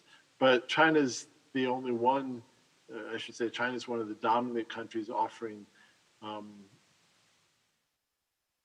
financing for transportation infrastructure. So I think there are opportunities for other countries to be working in the transportation infrastructure area, whether that's the US or Japan or other countries.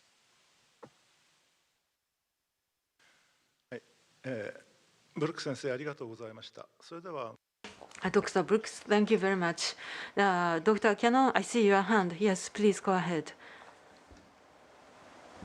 Thank you very much. So there's a couple of issues here with slight changes in Chinese foreign policy after or on account of perhaps in part the pandemic.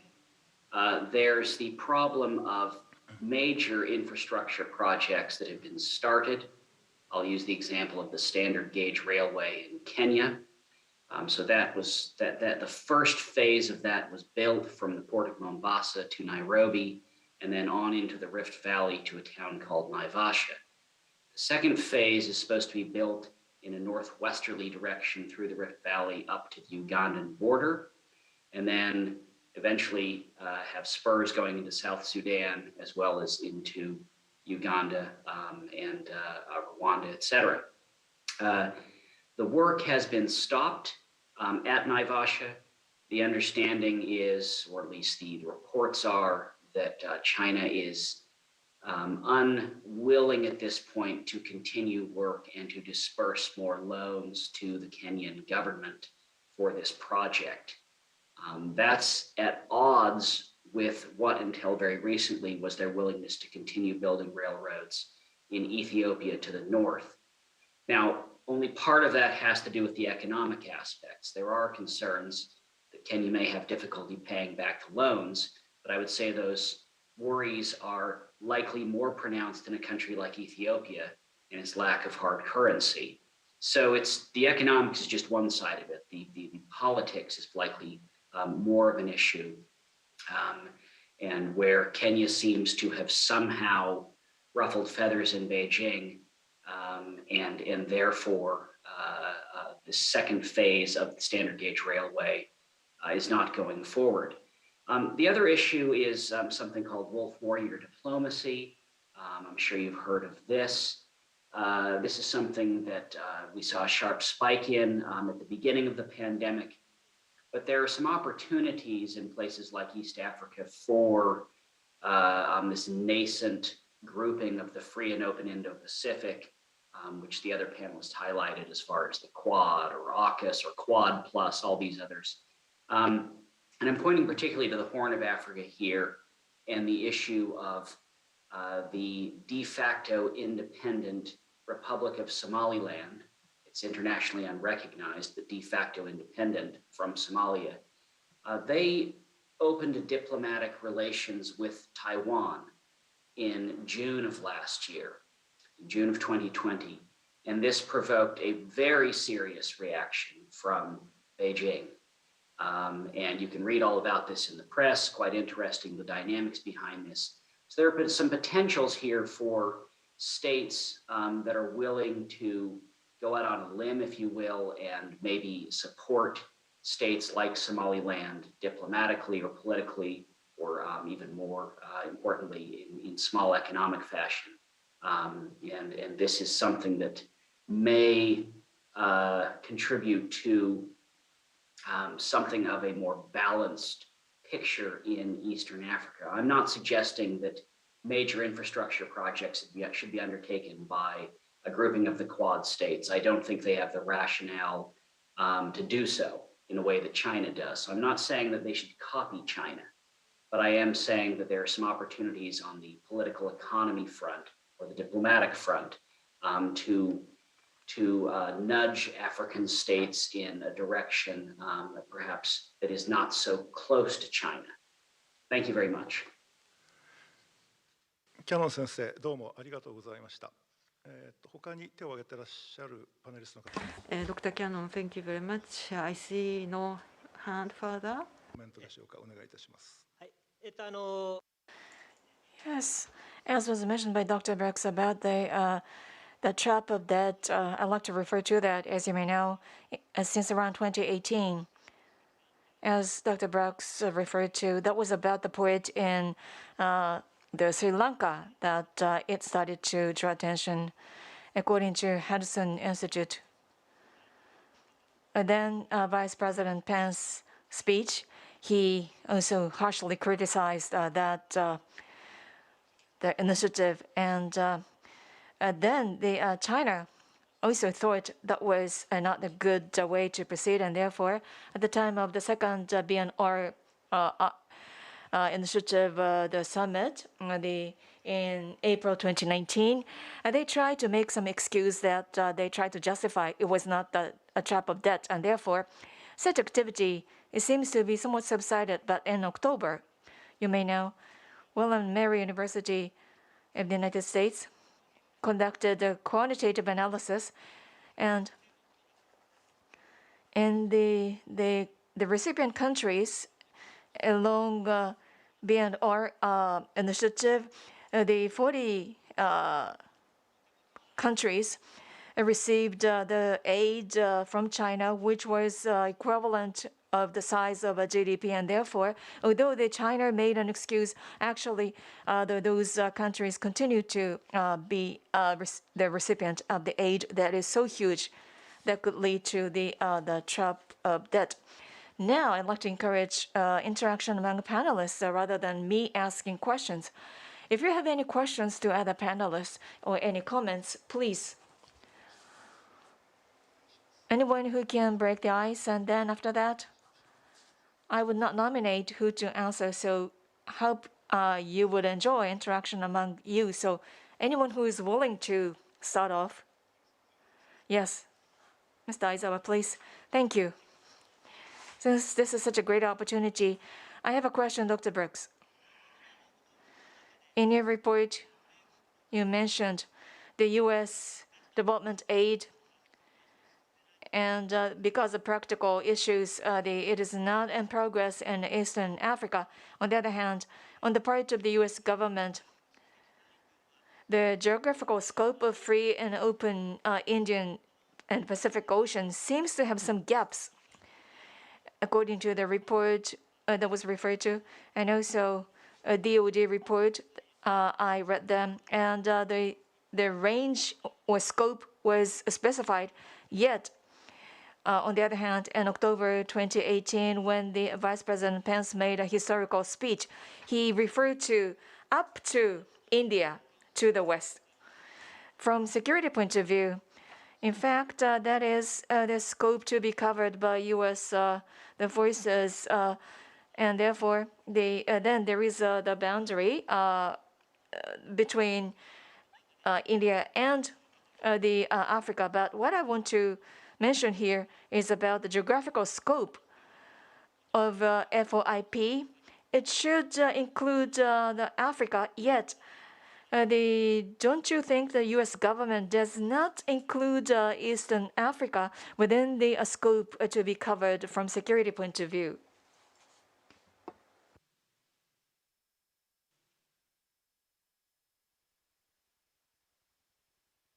It's a good question. I think that if you look at if we're looking at security, and I mean that includes economic security as well as more hard traditional security.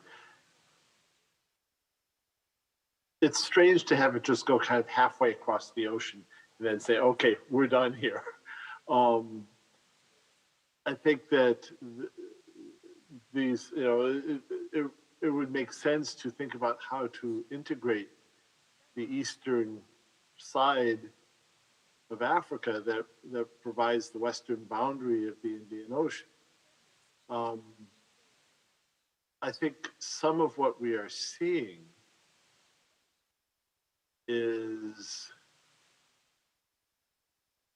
geography meeting institutional arrangements, and that for both the State Department, which includes now the U.S. Agency for International Development, and the U.S. Department of Defense, you have different geographic blocks, and Africa is a block, and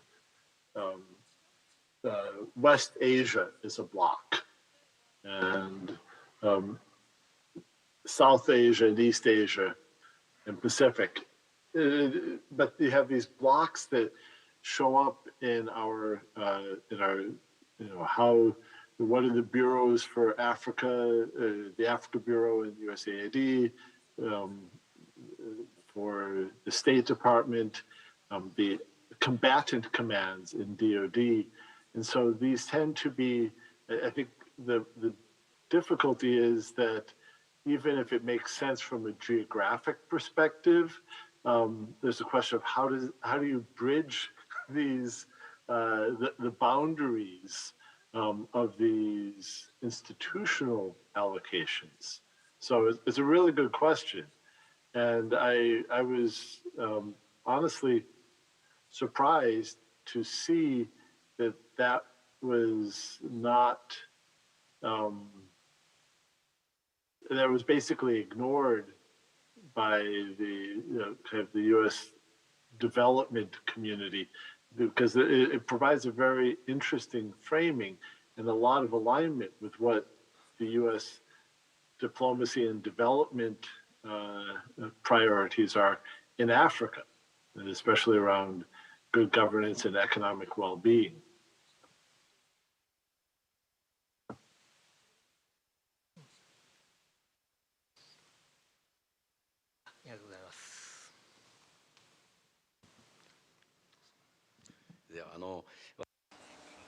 If I may, Dr. Cannon, I have a question to you regarding Ethiopia. Ethiopia's situation is very fluid, apparently.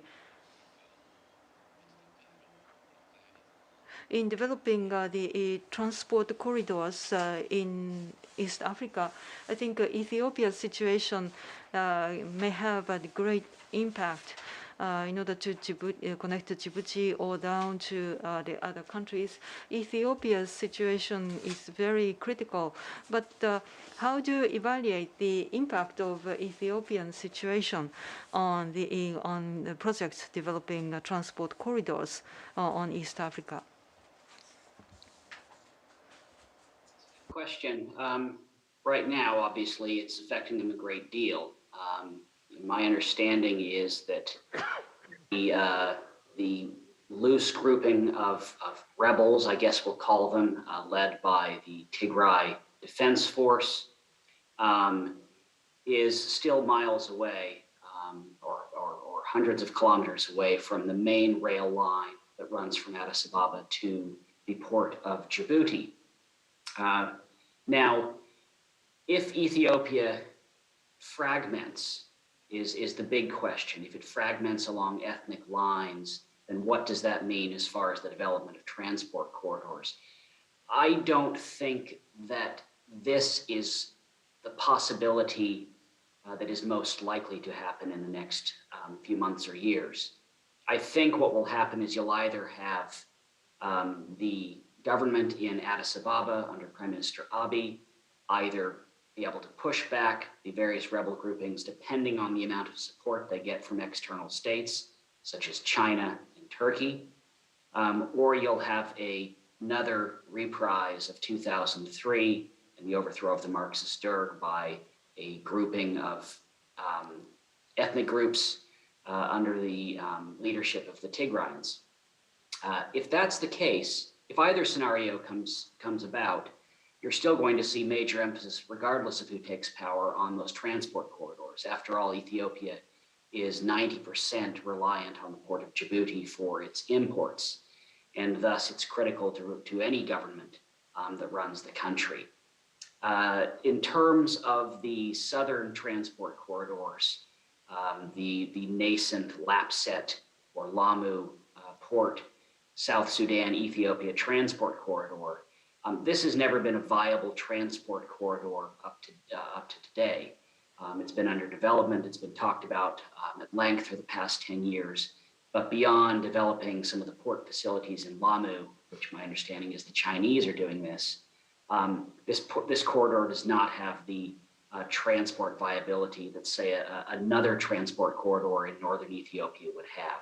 So either into Eritrea, either up through Port Sudan, or either through to Berbera in Somaliland, which I mentioned earlier. I hope that answered your question.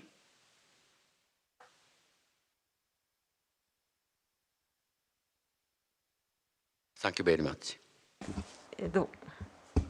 他にいかがでしょうか。パネラーの方々の間での。Any other questions, comments, suggestions among panelists?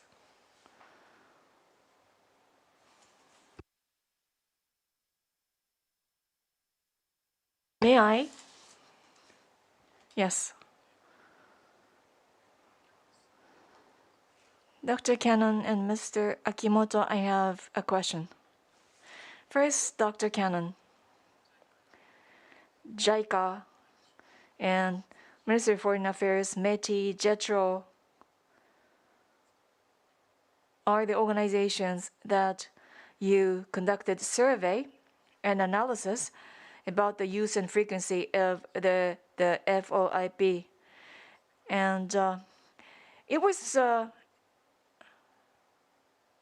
announced by then Prime Minister Abe in 2016 at TICAD.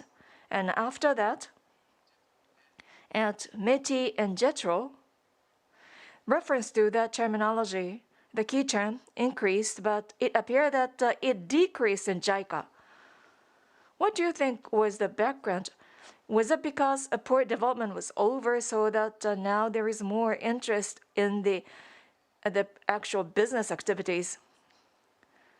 Or is there any political factors in the background that resulted in the either increase or decrease of the use of key terms in those agencies and organizations? And Mr. Akimoto, I have a question about the base in Djibouti. Development of a base and corridor. I wonder whether they are pursued in a well-coordinated way. I'm sorry, the connectivity is not very good. I hope that I got through my questions. So first, Dr. Cannon, if you can answer that question. Could you respond to that question, Dr. Cannon? Yes, thank you very much. That was an excellent question. So I think there's a couple of things going on here. You're absolutely right to highlight the importance of METI and JETRO in the process with the Abe administration and their emphasis on the public-private partnership aspect of Japanese overseas development assistance. In fact, it's my understanding next month in Nairobi, METI will be hosting its second public-private partnership Japan-Africa Forum. So there's very much a push on that end. Similar to some of the moves that Dr. Brook talked about in Washington, an emphasis on more of a public-private partnership rather than, say, reliance on US aid. And so I think something similar, but to a lesser degree, has happened in Japan vis-a-vis METI, JETRO versus JICA. But a lot of this also was ongoing overseas development assistance dating back years before the Free and Open Indo-Pacific in 2016. So JICA was heavily involved in multiple projects. If we take Kenya again, along with JBIC and other Japanese organizations funding the refurbishment of the port by Japan Ports Consulting, the massive port expansion by Nippon Koei, et cetera. And so I think part of that was JICA continued to be involved to a degree in some of those projects and just rebranded its ODA with Free and Open Indo-Pacific terminology. That's certainly something I heard during my interviews in Tokyo back in 2019. But I'll add very quickly, I spoke recently with a former ambassador, former Japanese ambassador, and he noted that East Africa, given its geographic distance, it's a little surprise from Japan, but East Africa still doesn't resonate, even though there have been some efforts by all four ministries to interest, if you will, Japanese companies and consulting firms to work more in the region. There's an issue of comfort. Japanese companies are very comfortable working in places like Southeast Asia, even South Asia, but only a few of them, the big ones in particular, Nippon Koei, Mitsui, et cetera, have had the experience in places like East Africa. And so that inhibits it a little bit. The other issue is the unwillingness, again, perhaps not very surprising here, but the unwillingness of companies to work direct for governments in Africa. They would prefer to have loan-based funding from the Japanese government and payment from the Japanese government for the work they do. Thanks, it was a great question. キャノン先生、ありがとうございました。秋元先生、いかがでしょうか。はい、渡辺さんありがとう。Mr. Watanabe, thank you very much for your question. Yes, about Djibouti, I'm not an expert. Well, I haven't been there myself. And if someone, I understand that the audience include the participants from Djibouti, so I appreciate the information from this person. Well, this is my personal view. Today we focus on transport corridors on the east coast of Africa. For me personally, or from a geopolitical point of view,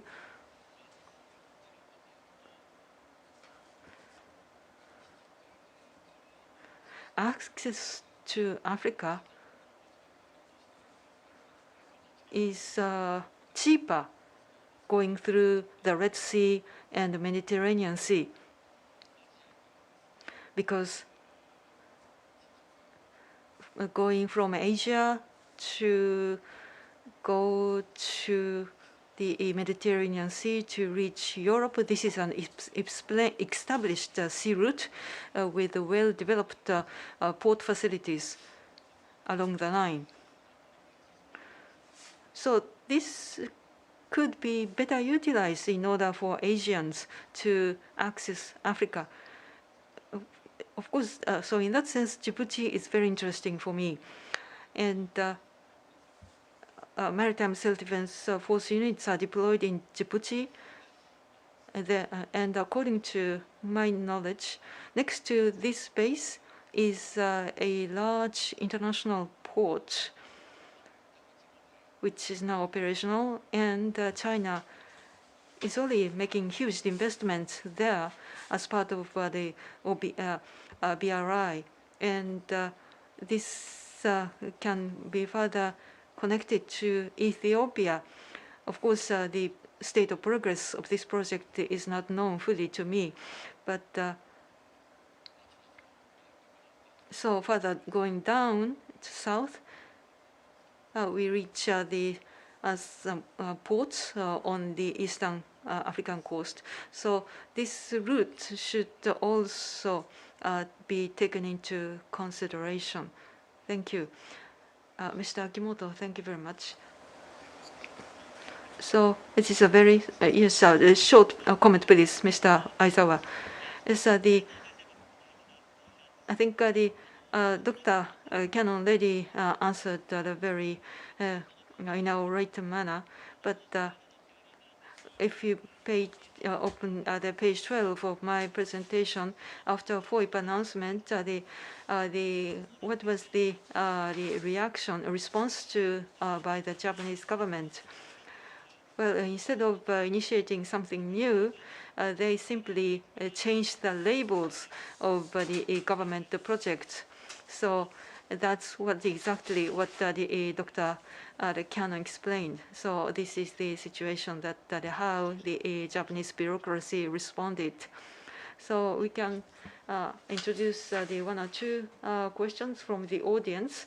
I ask the panelists to answer briefly, and as Mr. Aizawa said, death trap.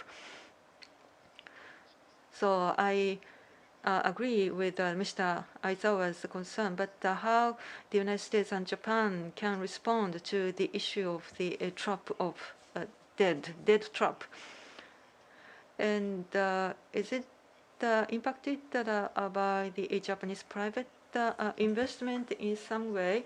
Well, let me answer shortly. The first key is sharing of information. So China make strong assertions. So we need to be prepared with the strong data and share such data. And also, if we need loans on a conditional basis, if the China's loans should be utilized, then the fair rules have to be established and complied with. Thank you very much. How about the other panelists? Are there any comments to make here? Would you please raise your hand if you take the floor now for your comment? Seeing none. I'd like to move on to the next question. This is to Dr. Aizawa. The Prime Minister Kishida is going to inherit this concept or initiative of free and open Indo-Pacific. Well, the name seems the same, but do you expect the progress? Well, there used to be the arc of the freedom and prosperity. Do you think there will be consistency to be further developed? Well, this became a kind of issue at the time of the Prime Minister Suga. The prosperity was suggested for inclusion, in the FOIP, and especially that was due to the suggestion from Biden's administration. But then Japan responded that the fair and equitable rules and so on, the wording is important. This was not created by former U.S. administration. And this was suggested by Japan first, and therefore that was inherited by the Kishida administration, and it convinced the United States as well. Now, Dr. Cannon, Dr. Akimoto, and the Dr. Brooks as well. In the Pacific region, there are various arrangements and institutions on economy and military cooperation. What about in Africa? Are there any as such? It is OAU that all I know about, but are there any other institutions, arrangements? I think Dr. Cannon, Dr. Brooks, they are the most qualified to answer this question. Dr. Cannon or Dr. Brooks, if you can respond to the question. Organizational arrangements with African states or African organizations with the Quad states? I want to be clear about the question. アフリカの諸国が The organization that African countries can accede to can be the part of, can be members of such an arrangement organizations. Is there any organization as such? Me, but I'll attempt to answer it. So I'm seeing that you're referencing Pan-African organizations like the African Union, but there's multiple sub-regional groupings or regional groupings such as the East African Community, which may have a voice or a mechanism to engage with external organizations, okay? The problem with these organizations, similar to many other international organizations or regional organizations, is their lack of cohesiveness, their lack of cooperation, and the lack of transparency amongst their members. Trying to develop a Pan-African, let alone an East African regional viewpoint or answer to, let's say, China's BRI or something as nascent as the Free and Open Indo-Pacific is almost an impossibility. Now, I'm not aware, on the flip side, of any efforts by the Free and Open Indo-Pacific like-minded states to engage with Eastern Africa. And that's for reasons that Dr. Brook mentioned and some other of our panelists talked about. East Africa doesn't form a part of the Indo-Pacific for Australia. It doesn't for the United States, at least not yet, whereas it does for India and Japan. And so I'm aware of some bilateral efforts by, for example, India and Japan in the African context. I hope that answered your question. If I may, I'd like to expand on Professor Cannon's response.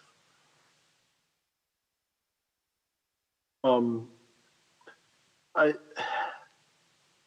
think there's a question of what one seeks to achieve, because there are processes and institutions, and particularly at the sub-regional level. There's the regional level of the African Union, and that's really the only major game in town for Pan-African. But that doesn't feel as relevant to this particular discussion. At the sub-regional level, the three institutions that come to mind are the East African Community, the SADC, the Southern African Development Community, and ECOWAS, the Economic Committee. No, not ECOWAS. That's West African states, but there's a similar economic commission for Eastern COMESA, for East and Southern Africa. It's kind of a common market. I don't have the best impression of COMESA. I have worked with the East African Community and with SADC. They do a fair amount on the environmental side, environmental integration, helping countries to develop consistent laws or cooperate around shared resources. SADC is, both SADC and the East African community also have a fair amount of economic development aspects. I don't know much, I haven't seen much on military cooperation.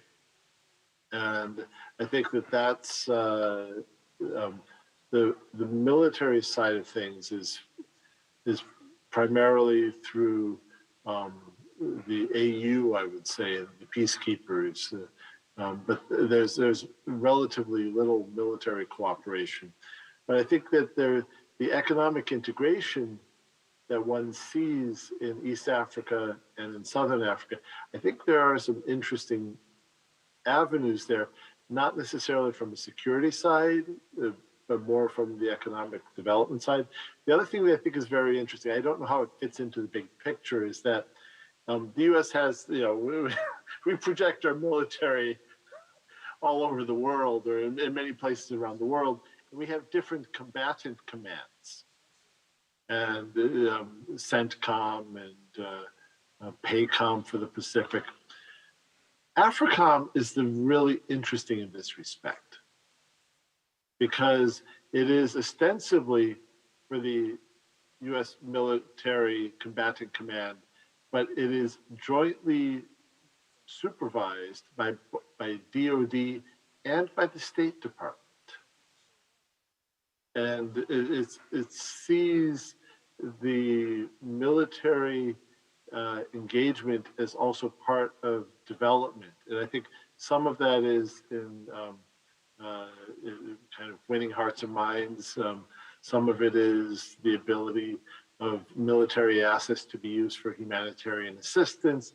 And Africa suffers a disproportionate number of problems. But there is a now 10, 15-year body of experience in integrating the security and development side of things in Africa.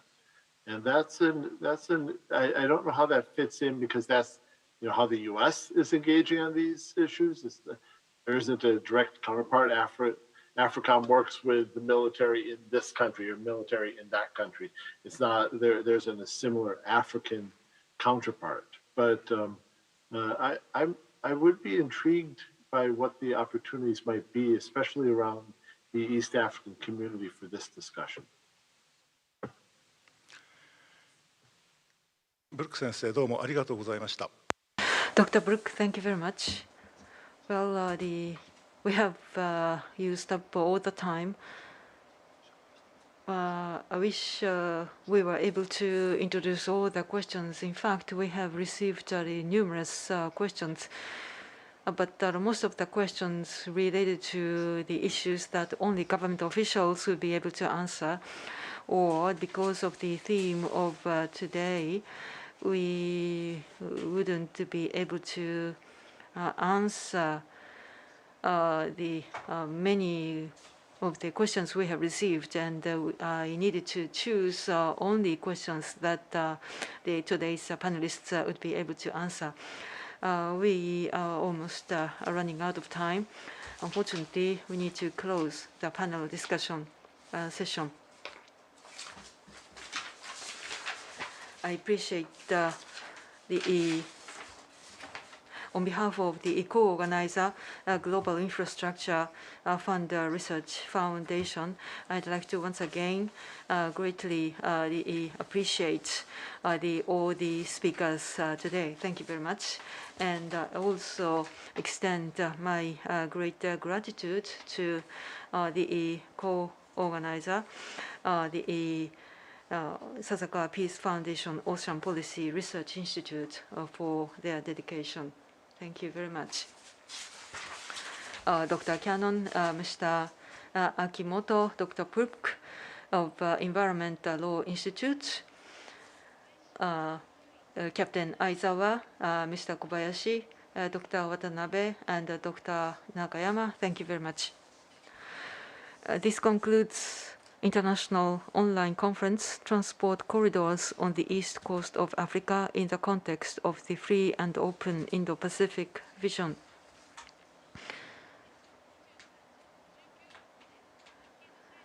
If you are to have, I appreciate you could fill in the questionnaire survey and send the answers by 11:29 p.m. tonight. The link is on the bottom of the screen, and we have the various contents on the official YouTube channel of Sasakawa Peace Foundation. Please register this channel and appreciate your high grade. We have also opened the official Twitter account of OPRI. Please follow this Twitter account of OPRI in addition to the SBA Twitter account. Thank you very much.